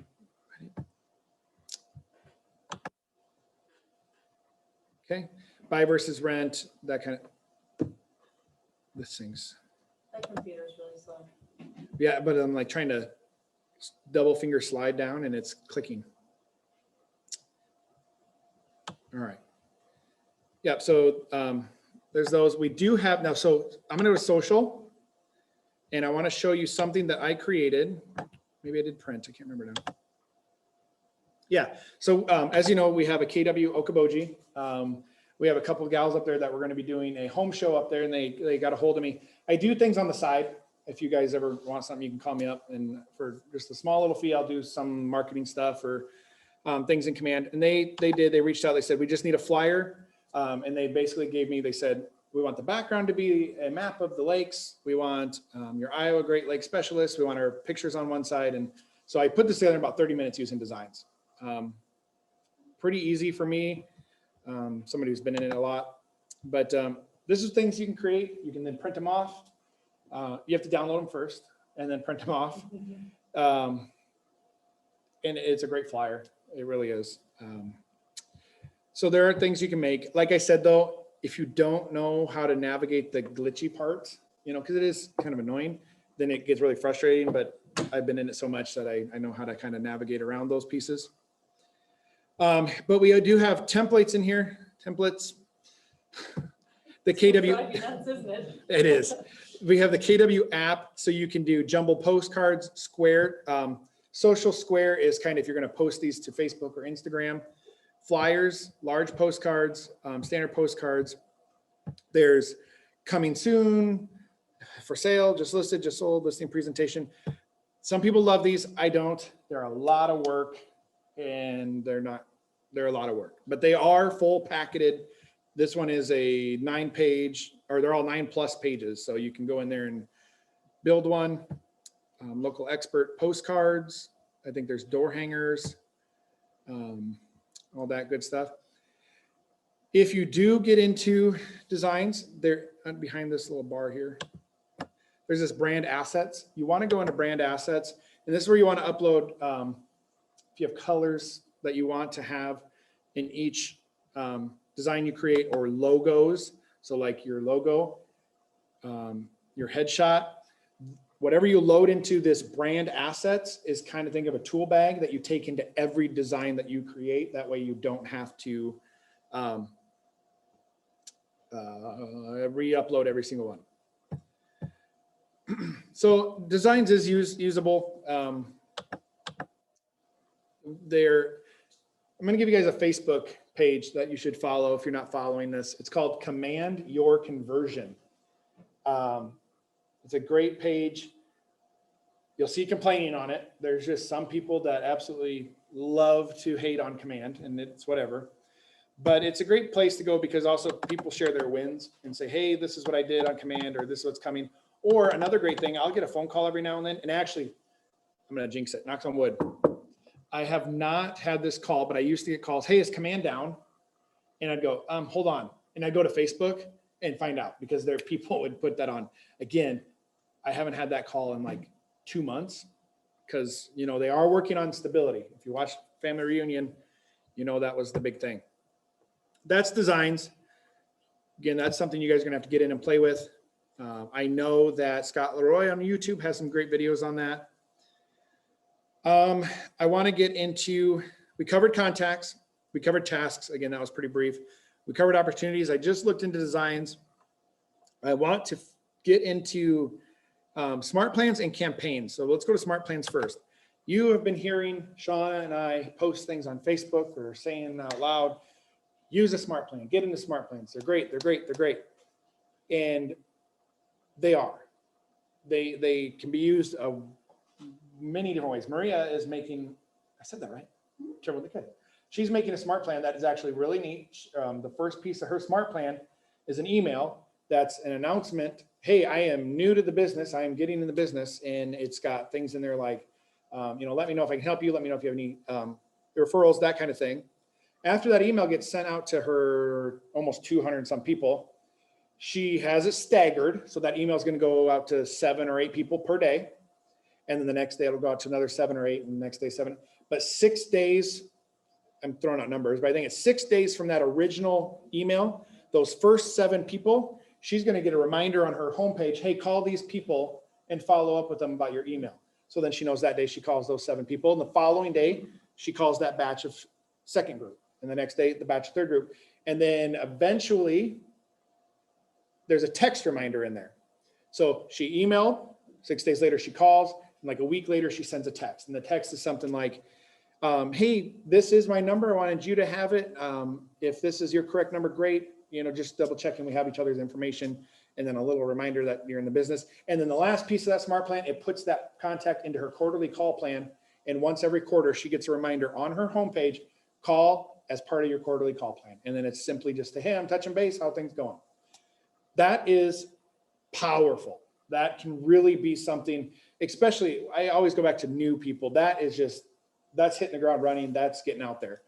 For me, it's an awesome way to send a mass email to people like agents.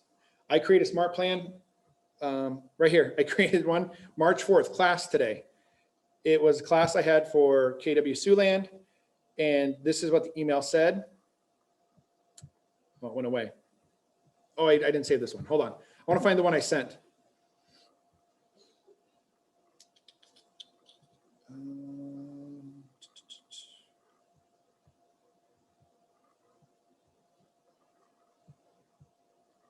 Maybe I didn't have it set.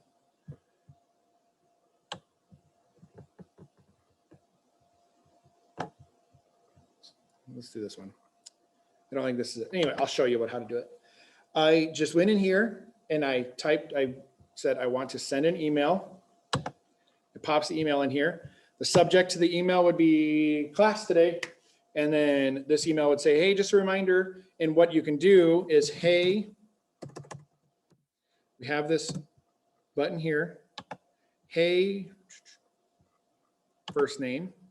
So whatever contact I assign to this smart plan, it's going to drop their personal name in there. Hey, Eddie. Hey, Maria. Hey, Carol. Hey, Shauna. And it's personalized. And then just want a reminder, we have class today at 1 o'clock. Let me know if you're going to be there or have any questions.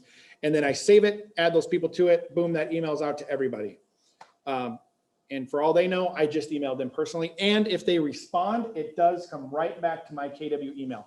If they look deep into it, it actually doesn't come from your email. It will say your name, but it comes from like an email address of agent15497. But if they hit reply, it's coming to your email. It's great. Another thing about Smart Plan. So we went over the brand new to the business Smart Plan. Eddie, there's one that you can pull from the library that is, I've been in the business, but I'm new to KW kind of an announcement to plan. Because what you have, so this is how you create your own, and you can create your own. You didn't actually create yours. She went to the library. That's right. Yeah. Well, and actually, so KW originally put in 10 plans here. The biweekly neighborhood nurture, the one I told you guys, a quarterly call, midterm nurture. And if you look, it tells you the steps, the duration, and the touches. Steps, don't really focus on the steps because a wait 5 days is a step. Duration is how many days. So this one over here, midterm nurture, is a month. And you're going to reach out some way or another to that client 2 times within that month. This one is quarterly call. It's 91 days and it's 1 touch. So it's a quarterly call. We have also long-term nurture, which is 3 touches in 31 days. Birthday. Now remember in your contact, if you put that birthday person in there or their birthday in there, you add them to this smart plan right here. You don't have to touch anything. You just add them here. You're going to get a reminder 5 days before their birthday. And the reminder is send them a birthday card. So you make a hand little note, birthday card. Then it's going to wait 4 days. So it's not quite their birthday yet. It's a day before their birthday. I want you to call them. Hey, happy early birthday. You know, I know your birthday's coming up tomorrow. Hope you have a great day. Then it's going to wait then to the next day, which is actually their birthday. And then it wants you to reach out with a social post. So on your Facebook account, hey, shout out to Tyler and it's his birthday. And then followed up by a text message of, hey, happy birthday. So if you have those set up for all your clients, you're going to look awesome. Number one, sending a card to them on time, calling them the day before their birthday, shouting them out on Facebook, which if you tag them, when you shout them out on Facebook, their friends are going to see that their realtor is calling them out as happy birthday. This one is awesome. It's already set up. If you don't, so text message, send SMS text message down there. With Twilio, it's going to automatically send it. If you're not subscribed to Twilio, it's going to remind you to send a text message. That one's pretty good. I would love for you guys to put your number one, I should have said this. You should be a contact in your database. You should be, because anything you're going to do, test it. See what it looks like coming to you. Put your birthday in there. Put your home anniversary of when you bought your house. Test these out. My monthly neighborhood nurture, again, I hate pushing this one to you guys, but it is great. But Des Moines, there's something about the way your MLS is feeding. It's not feeding the information, updating. So we do have a ticket into KWRI.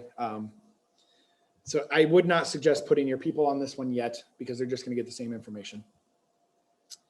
The next 2 is home anniversary. Again, this one is pretty cool. Reach out a week ahead of time by sending a card. So you get a 6-day notice, and then call them on their home anniversary. Hey, it's been a year, or it's been 2 years, and whatever. How's everything going? Okay.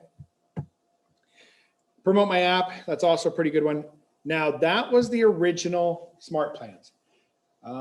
Back at Mega Camp, which is September, August, whatever, they decided that, hey, we have agents working really hard to create plans.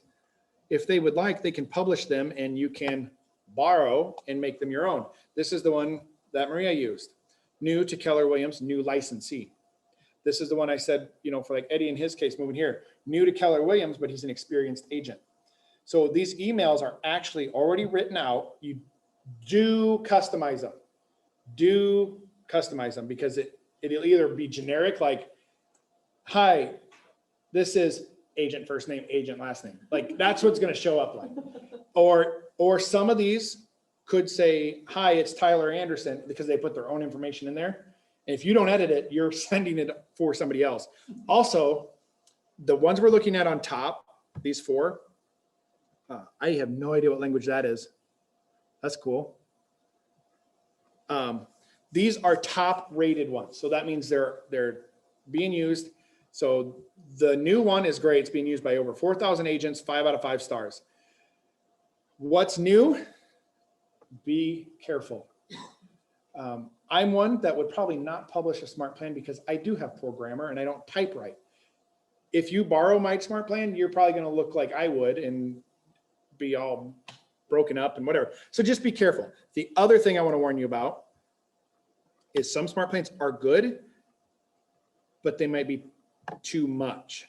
You guys heard me talk about Marty Miller, right? He created this one, the 66-day challenge Facebook lead follow-up. So Carol got leads on Facebook. She could add them to this. Don't. Look at this aggressive smart plan. Send a text message, wait a day. Call them, wait a day. Send another text message, wait 2 days. Send another text message, wait 1 day. Send another message, wait 1 day. Send an email, wait a day. Add a smart plan, wait 2 days text, 3 days text, 3 days text, 3 days email. Guys, don't. That's aggressive. Borderline stalking. Yeah, it is. No, I just thought of it. If you add a client to multiple smart plans, so they can unsubscribe, but if you put clients in 3 and they unsubscribe, it's only to that one. So you will get a phone call. I unsubscribed to your emails and I'm still getting them and they're mad. Well, they unsubscribed to this plan, but you had them on other plans. Careful about how many plans you subscribe people to for automation, for automated emails and stuff like that.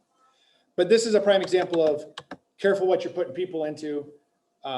That's so much, guys. That is so much. But yeah, you can fill these out, check them out, add them to your add smart plans to your smart plans, up my smart plans, and then start adding people to them. The other one I really love, I did open houses a lot when I was selling, just try to get business. But you know what? I failed because, yep, I'd show up Saturday or Sunday and I would do a great job and I'd get that check-in sheet with all that name and information. It would go in a folder and that's where it lived. That did me no good. Build an open house smart plan. And that smart plan can look like this. So Monday morning you come to work, you put those people in and you put them on the smart plan. They get an email from you Monday. Thank you for coming to my open house. Now don't be specific about the address because you want that smart plan to be reusable, be generic. Thanks for coming to my open house. I really hope you enjoyed it. Did you have any questions on the home? If so, you can reach out to me. If that home wasn't speaking to you, you know, I'd love to show you other properties that you might be interested in. Okay, they get that email Monday. You set a 6-day delay, you're calling them Saturday, 5-day delay, you call them Friday. Hey, just checking in, you know, I met you back last week at the open house. Did you have any questions? Was it, you know, what do you just think? You know, you guys fill it out. And then that last piece, I would add to quarterly call plan and call them once a quarter. If I got the vibe that they weren't really into it. If they were, I would not just put them on a quarterly call plan. I would then put them on my tasks, to-do list kind of thing. But that open house can be built one time in about 20 minutes in an afternoon. And then you can come every Monday morning, put your people in the database and put them on that smart plan. Here's the other really cool thing about smart plans. So you build this open house smart plan, right? All you would have to do is come and sit down at your desk, put them in your database and tag them. You don't even have to go to smart plans. You can tag them open house lead. because what you can do to this smart plan is you can go to this trigger. Add trigger event, tags. I want to add a tag. And I don't have this tag created, so it's not going to allow me, but let's say it's a Facebook one. So tag Facebook lead, or imagine with me, open house lead, choose trigger. Now, I'm at my open house. Shauna came, I got her email address, come into my database, I go to contacts, Shauna sample, email this, tag Facebook lead, enter, done. She's in my smart plan. She's getting an email from me within 5 minutes. I'm going to get a reminder in 5 days to call her because that trigger, that tag triggered her to start on the smart plan. You can have several triggers. And so what it says is this will start your smart plan when a tag is added to contact. But if you have somebody in your database that already has that tag, they will not be started. So that way you're not, it's from here on out. I think that's pretty neat. I would really love to see you guys doing something. I think we talked about kind of a competition between offices of how many percentage of people can be in smart plans. Kind of make it a little competitive deal there. But you can create your own. You can borrow somebody else's. They're easy. They're fun. Twilio has to be, you have to have a subscription if you want automated text messages. I think I said in the beginning, I'm not a big Twilio fan. That's just me. And I stated my reasons why, but if you don't have Twilio, the send text message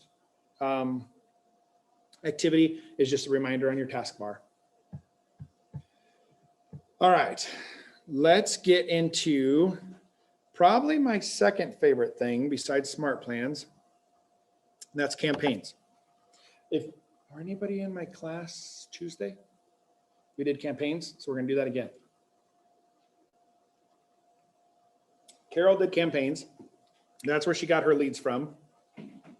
I do want to touch on a couple other campaigns though. I always go and talk about social media, Facebook specific paid campaigns, just because they're really easy to make and you get leads. But we do have direct mail, and I've done this before, and it actually is pretty neat.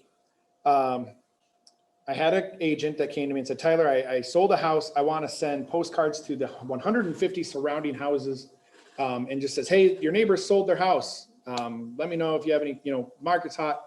And I said, sure. So I did that for her. I think I charged her like $30. And I came here and I went to direct mail. We put the name in there and let's just put 123 Main. We are going to, we want to attract listings with that because we already sold it. So we're not advertising a listing, but we want to attract other people to list. And then what I did, I created this postcard. Oh, I do have it actually, because it's I created it in Designs. And then I just uploaded it. And what it does, then it'll say how many people, and you can put 100, 150, 200, whatever. And it's 78 cents for a postcard, and you don't touch them. Like that's printing, that's postage, that's everything. And I think she sent 150, maybe 100, I can't remember. I think it's 150 for like $80. You can't go to, now the printing quality was not like out of this world, but I mean, be realistic. How many people saw that and went like this in the trash? But what do they say? As long as they're seeing your face and name go into the trash can, they saw your face and name and you've hit them. I want to go to mine. I did print postcards. So you can create it in Canva and upload it. You go into that and they'll give you the measurements to do that in Canva, or you can create the postcard in Designs. This was one I created. Oh shoot, now that I think of it, might have been in hers. Nope, here it is. We did two of them actually with her. We did the one that got away and this one.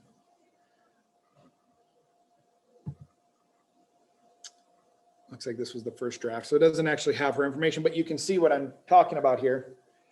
That is the picture. So here's something else about Designs. it links into what's called the KWLS, Keller Williams Listing Service. And does anybody have a listing, an address? 405 Northeast Sherman Drive. 405 what? NE Yep, Sherman Drive. Sherman Drive?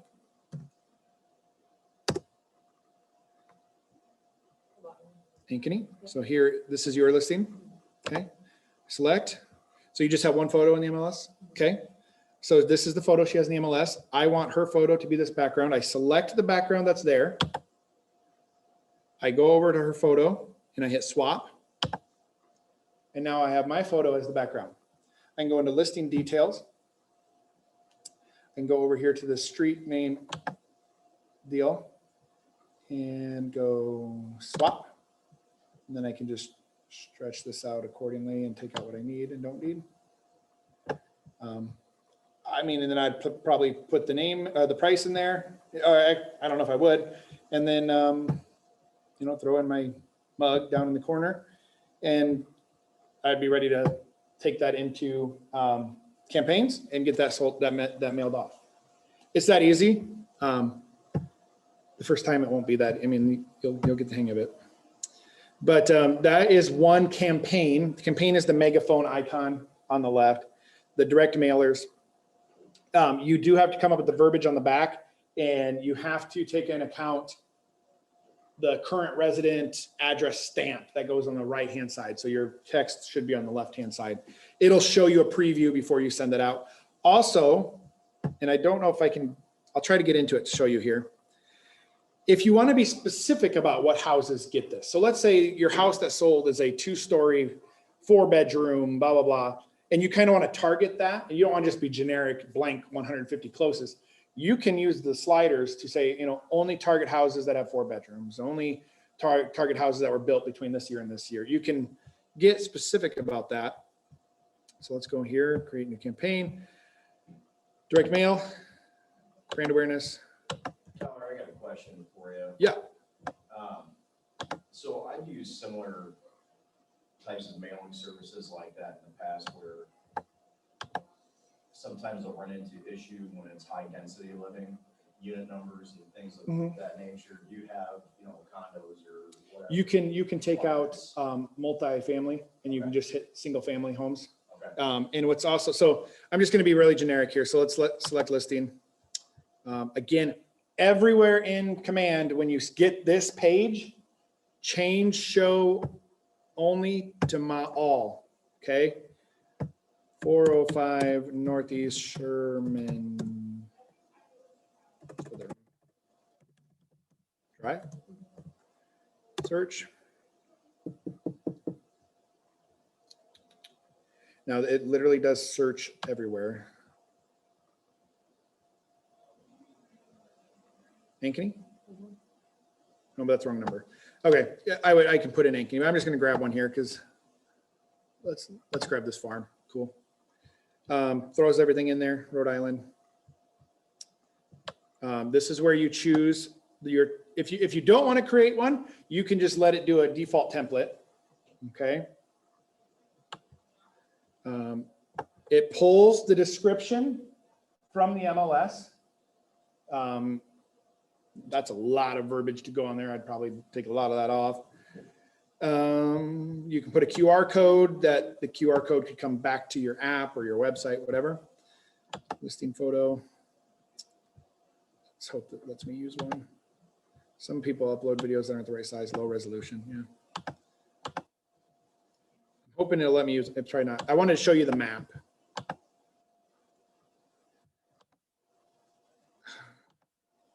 I do suggest uploading the image because these MLS photos don't seem to want to pull in. Okay, it's not going to let me do that. Yeah. So what it'll do is it'll pull up a map, and the map will show the houses around, and everyone that has a green dot, you can actually hover over that green dot. It'll tell you the last time it sold and for how much.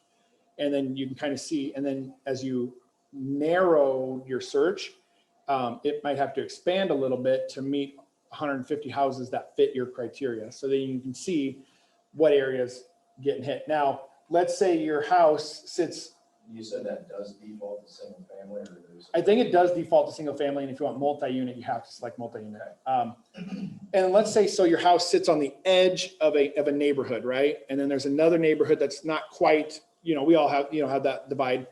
And so you hit 150 and it kind of brings in this group and this group, and you're like, that really doesn't fit what I'm trying to hit. You can draw your own boundary and kind of put in where you want it to hit. Play with it. I don't want to spend time trying to fight this picture thing here. The budget here though, just so you know, first class mail for 200, I'm looking at $118, 59 cents a postcard. That's print, that's mailing, that's everything. And again, don't expect the world in the printing. It's not great, but it's not bad.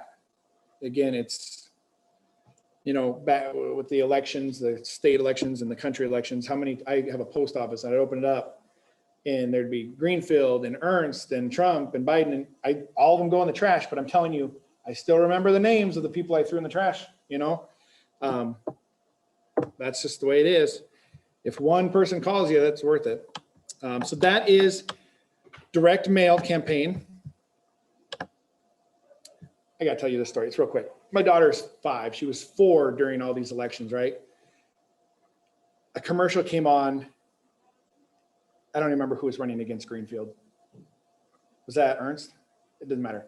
But the commercial was against Greenfield. And my daughter, who's 4 at the time, goes, Greenfield, she's a liar. I'm like, oh my God. So I was like, this poor kids are hearing all this stuff from both sides. And she's like, yeah, she's bad. She's a liar. I'm like, oh, you're watching the wrong channel, honey. It was just, you need to watch PBS. So anyway, that was my story. So this is, and then you will have the direct mail. They call it the dashboard. The big one that we focus on a lot, well, let me hit this. Social posts, this is free. This is if you want to take a rainy afternoon and make up Facebook posts for the next month, that it will automatically post. I think you can do that on Facebook, but this one is super, I went to the wrong spot.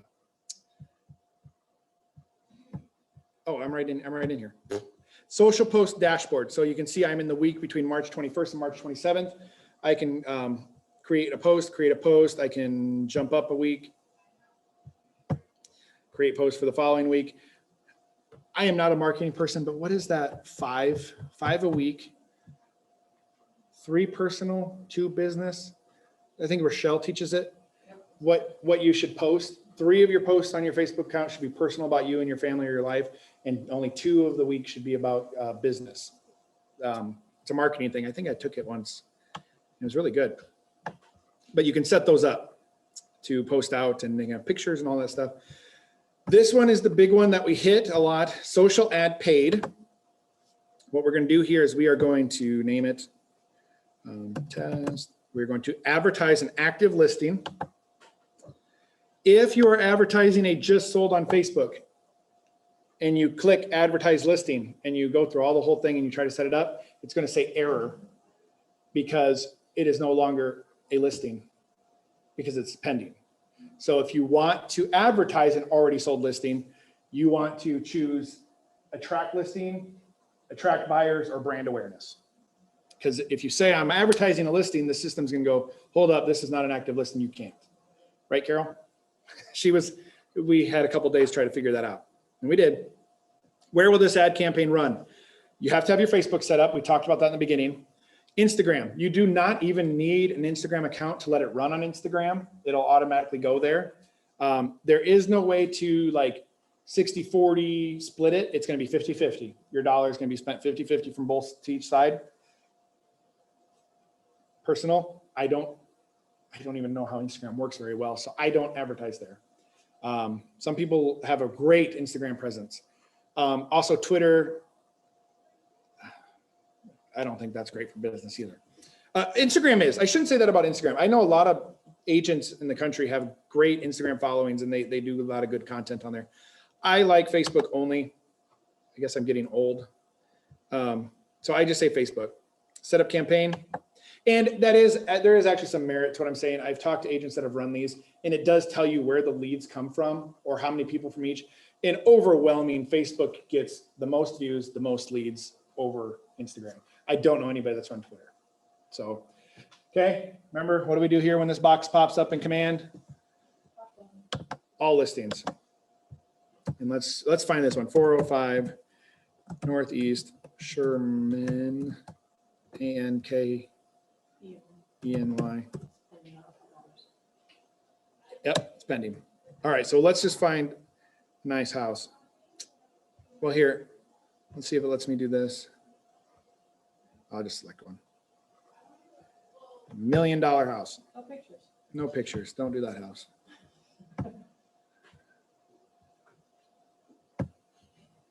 I did this Tuesday in class and it was pretty good, I thought.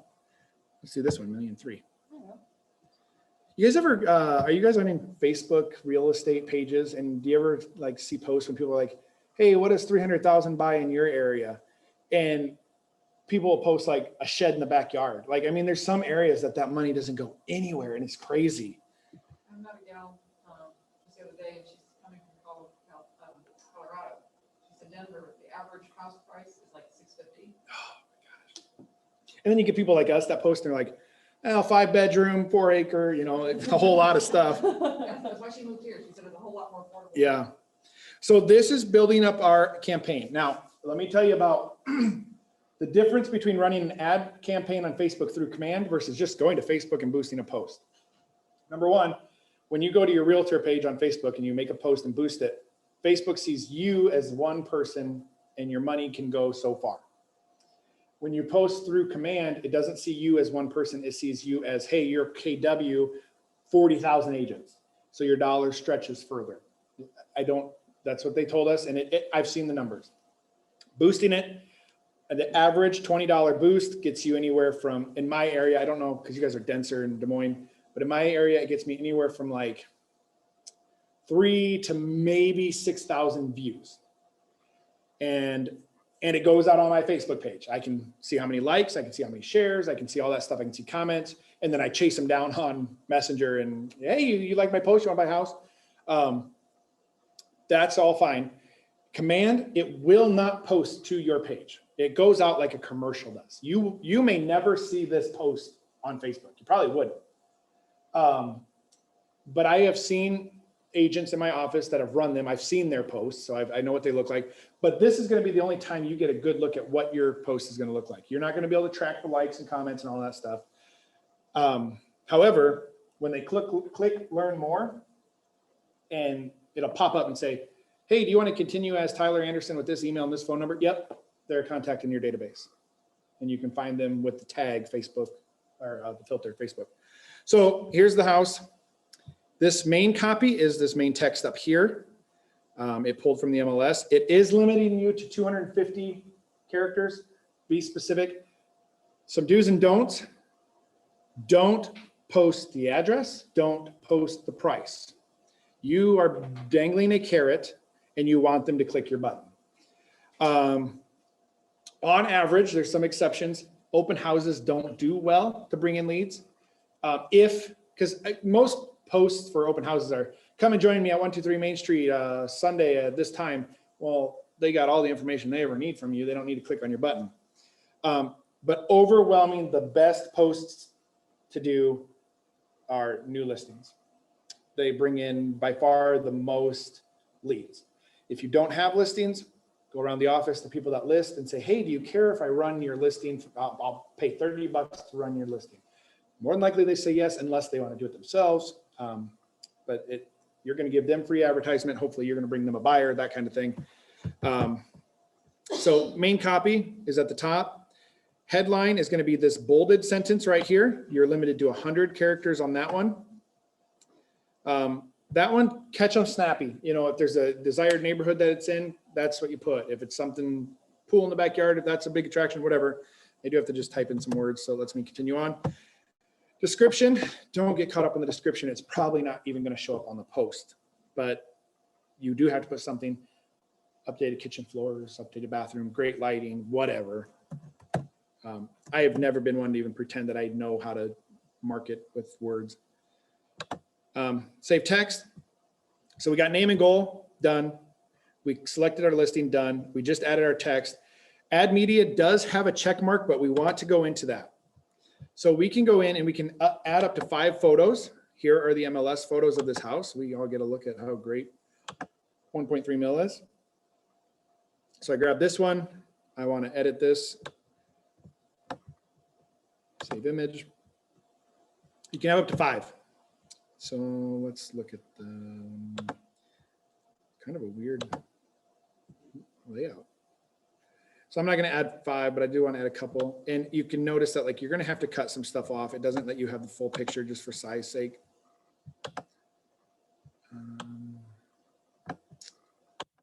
This is like an office building. Yeah. Okay, this isn't a house.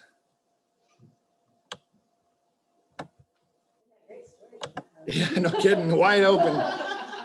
All right, so these are the photos. So this is what it looks like when you have multiple photos. And your people will see the same text. They'll just be able to scroll a couple photos. Then we want to include our ownership statement, and that is going to change the way that the picture looks just a little bit, and it's going to put in very small. Each office is independently owned and operated, and it's going to drop in our logo. So you can see it very vaguely down there, kind of gives a little gradient to it. Zoom people, how are we doing? I forgot you were there. Good, all right, thumbs up. We're still here. Okay, good. I have you all minimized so I can see the screen. All right, so then we do each office is independently owned and operated just by clicking that. That's it. So we save, add media. And now we're on to the most crucial part of this. Note, I wish I had 2 flags to wave because this one is big. Well, not this part right here. This is pretty easy. When you link your Facebook page in your settings, it's going to be personal page. You're gonna be like, no, I want my business page. It has to link to your personal for whatever reason. Here is where you tell it which page you want to link it to. So I want it to go to my realtor page, and then it drops in your photo and your name. And it will say sponsored. Facebook regulation rules, you have to have sponsored behind anything you put money. This is the part that I hate getting these phone calls, not because I don't want to get phone calls, but because I have to tell the people, I'm sorry you spent that money, but you're not going to get your leads. You have to use Facebook lead generation form. If you use site or landing page and you didn't create a site or landing page, those leads go nowhere. I've had that call too many times, and it's not the agent's fault. I mean, it's just use Facebook lead generation form. All that is, it's not like they even fill out a form. All that is that second that they push learn more, it pops up and says, do you want to continue as? And it pulls their information out of Facebook. That's all that is. So use Facebook lead generation form. Second most important, you're telling them click here to learn more. Where are they going to learn more from? Don't send them to Zillow unless you want to. I want to send them to my website. So what I will do is I got to go get this address.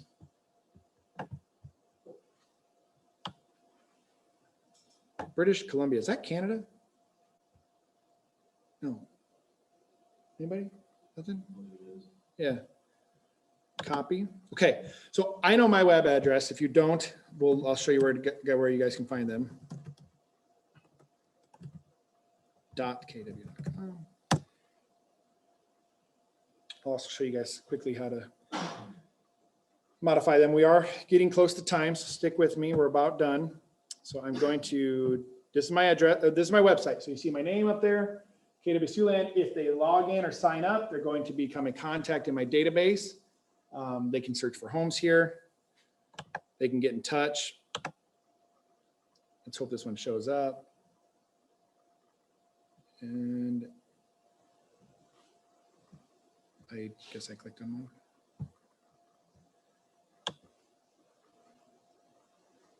one. I think the fact that it's an office building is throwing me off. So let's say it's this one, 1.29. Okay. So I would click on this page, right? Because this is the listing. Boom. Now this is where I would want them to go to learn more, because it's going to be about the house. It's going to have all that information in there.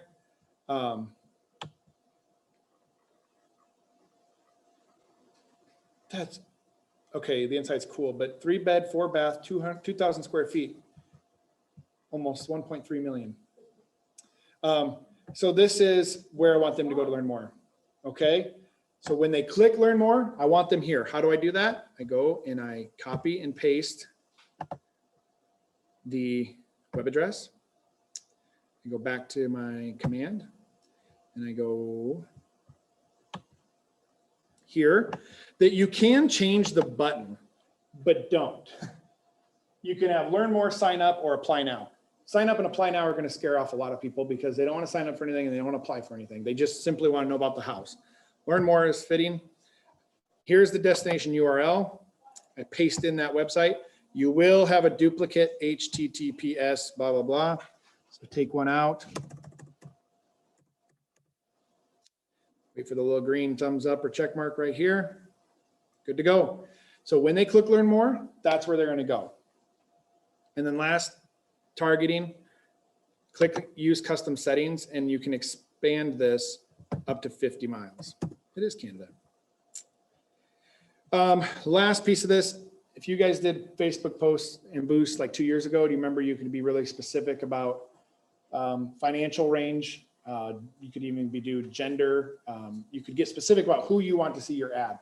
Well, Facebook said that's, discrimination and actually probably violates Fair Housing Act by not allowing everybody equal access. So they took that away and you can't do that, but you can be specific with interest levels or what they're interested in. And as much as we talk trash about them, everybody follows them on Facebook, Zillow, and Realtor.com. Everybody follows them. So I want to kind of target those people a little more. So I just add these interests in here. And I would do Realtor.com, but it's slow on me. But you just add another interest from Realtor.com. Save Facebook ad. Here's the last piece. It needs to start the following day. You tell it how long you want to run, for how much, and save duration and budget. Publish campaign.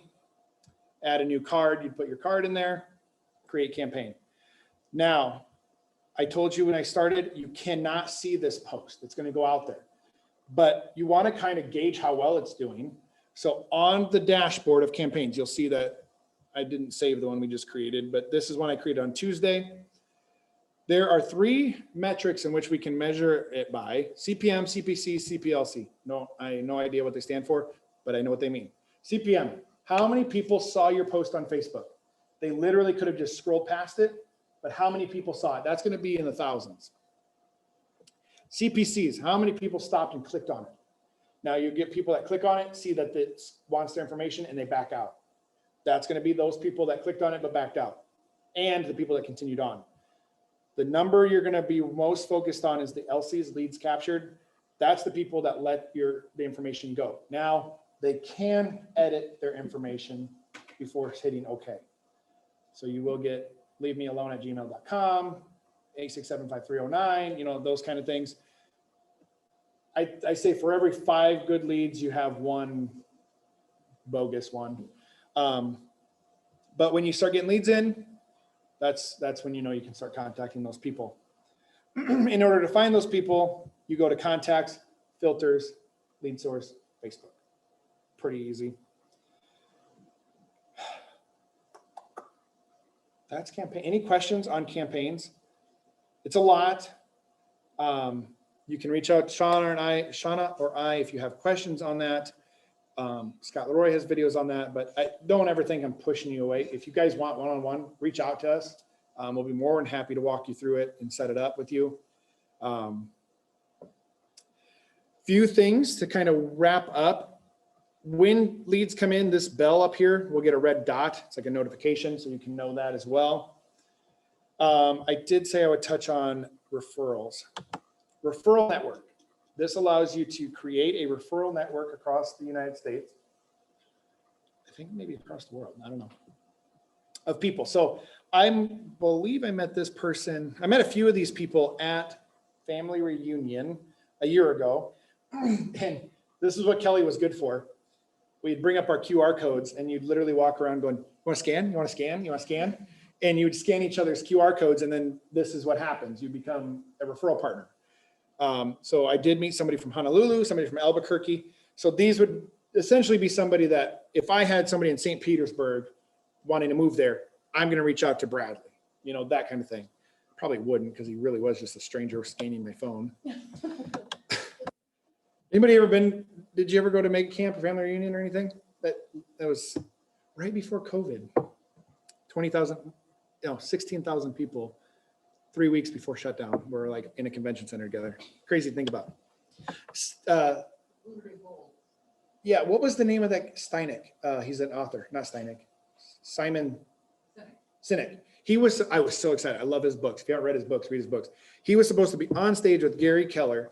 He canceled the night before he was supposed to be on because he was sick. Now looking back, I'm like, I wonder if he had COVID, you know? Anyway, I was so mad at him. Anyway, so, yep, and Find Your Why. And he's got a lot of good books.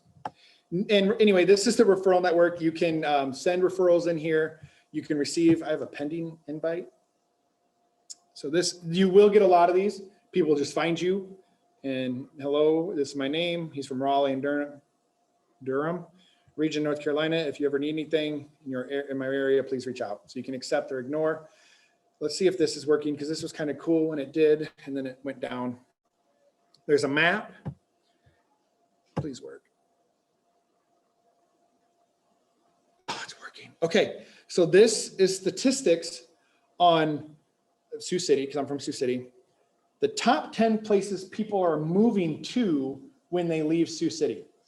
9% is moving to Omaha, Nebraska. 7 to Sioux Falls, 5 to Rapid, 5 to Denver, 4 to Ankeny, 4 to Lincoln. You can see the percentage breakdown.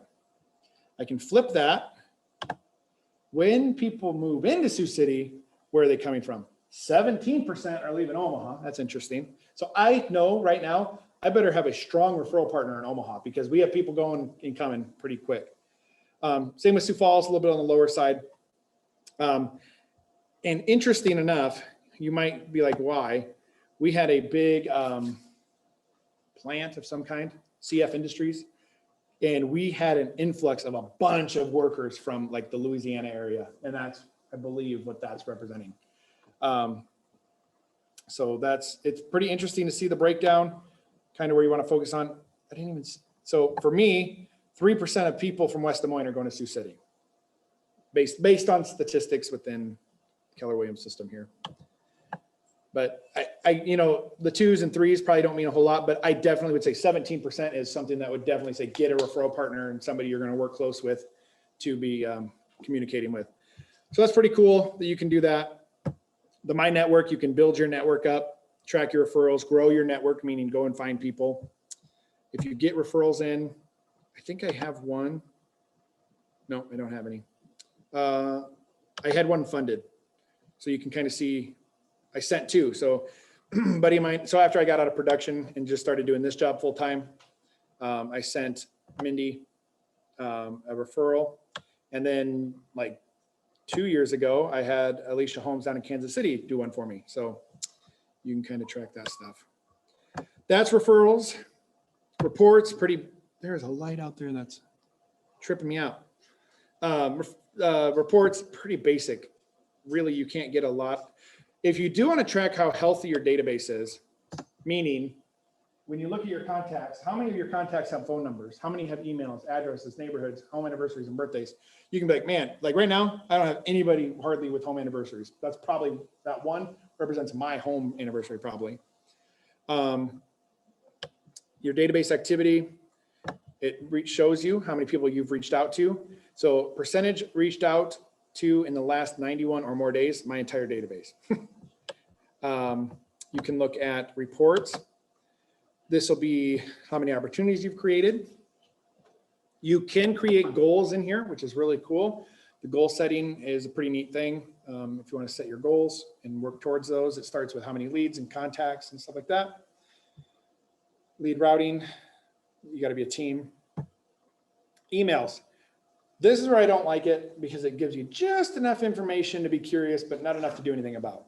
So you send out a big email blast, it's gonna tell you how many emails were opened, how many were undelivered, how many were replied, how many unsubscribed, but it's not gonna tell you who did what. So you don't know who did what. It will tell you how many emails you are at, if you're almost at capacity, and if you need to upgrade your plan. Text and calls, that's Twilio. Okay, this is it, and then I'm gonna cut you loose. Consumer is the last piece. This is gonna be for you guys to go to. If you go to consumer, this is gonna be where you find your website. This is gonna be where you find your app URL. So I go to consumer. Okay, actually, I'm gonna take a second. I wanna show you guys something. Be on the lookout for this class because it's cool. Have you guys ever heard of Homekeeper? So a website, they have like articles they put out once a week.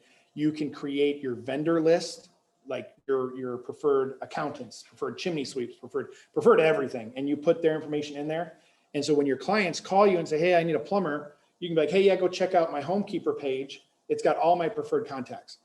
I'm not gonna get into it deep, but it's a really cool thing that you can tie into your website. Let's put this on the list for April.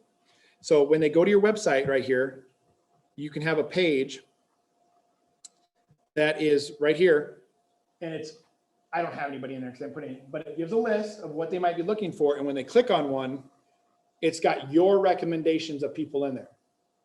And then what you want to do is if you have an accountant in there, make sure you tell that accountant, hey, I got you as my preferred, and work out some sort of deal and tell your clients, hey, if you end up calling them, let them know you heard about him from me. Also, you can integrate the Homekeeper blog page. Just, most people aren't going to use this, but it's just a little more piece. These autofill in your website. You don't do a single thing for them. This one posted today, Seed Starting 101, top video doorbells. This was a couple days ago.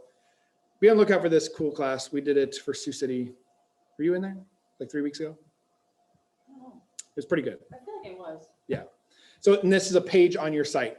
Now, but if you go to consumer, site and app settings, this is the general page for your website. So these pictures I got from the Sioux City Chamber of Commerce. They're pictures of Sioux City. So if you go to your website now as is, I think there's like a default Miami, a default like San Francisco, a New York, like photos that do not represent the Midwest at all. So you can trash those photos and add your own. You can have up to 5 that scroll on your website. Also, when you go to my website, my text says the journey begins here, right before they hit their search bar.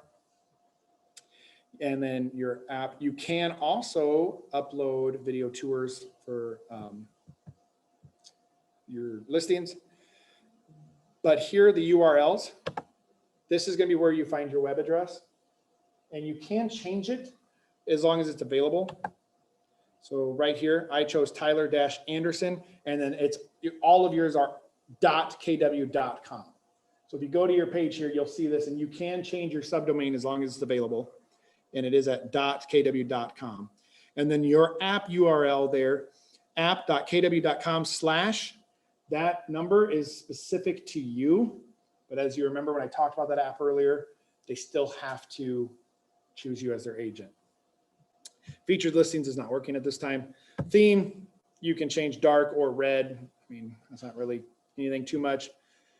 I'm not going to get into building pages. That'll be a separate class. It's really good. You can build a custom page. I do want to share this. If you get a big listing, you know, it's $1 million listing. Obviously, they're going to expect some stuff.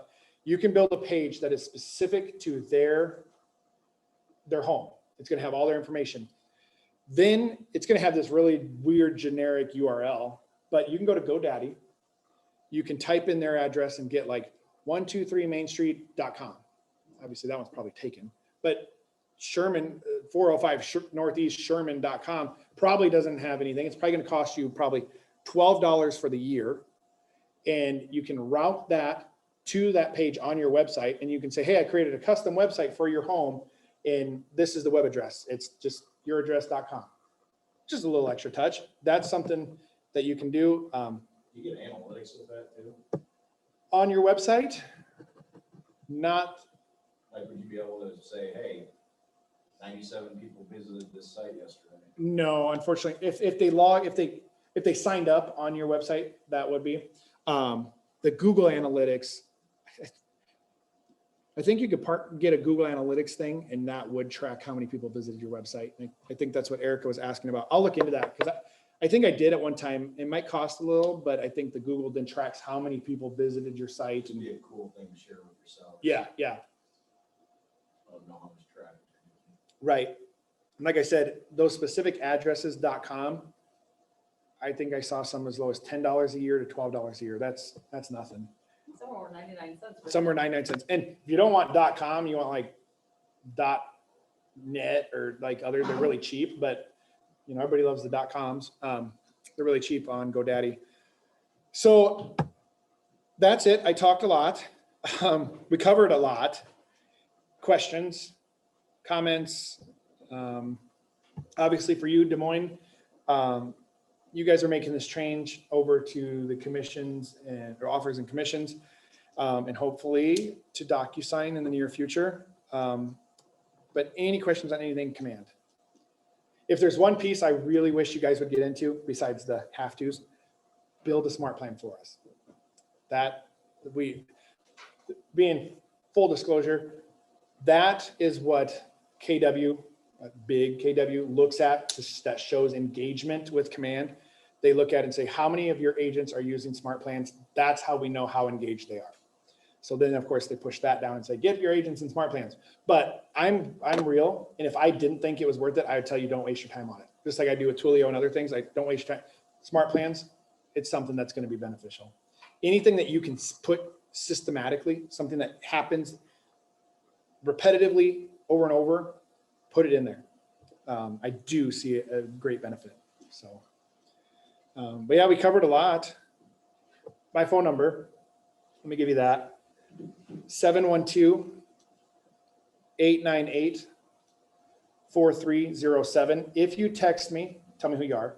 And if I don't get back to you within like that day, text me again the next day. I don't take offense to that. It just helps me be like, oh yeah, I didn't get back.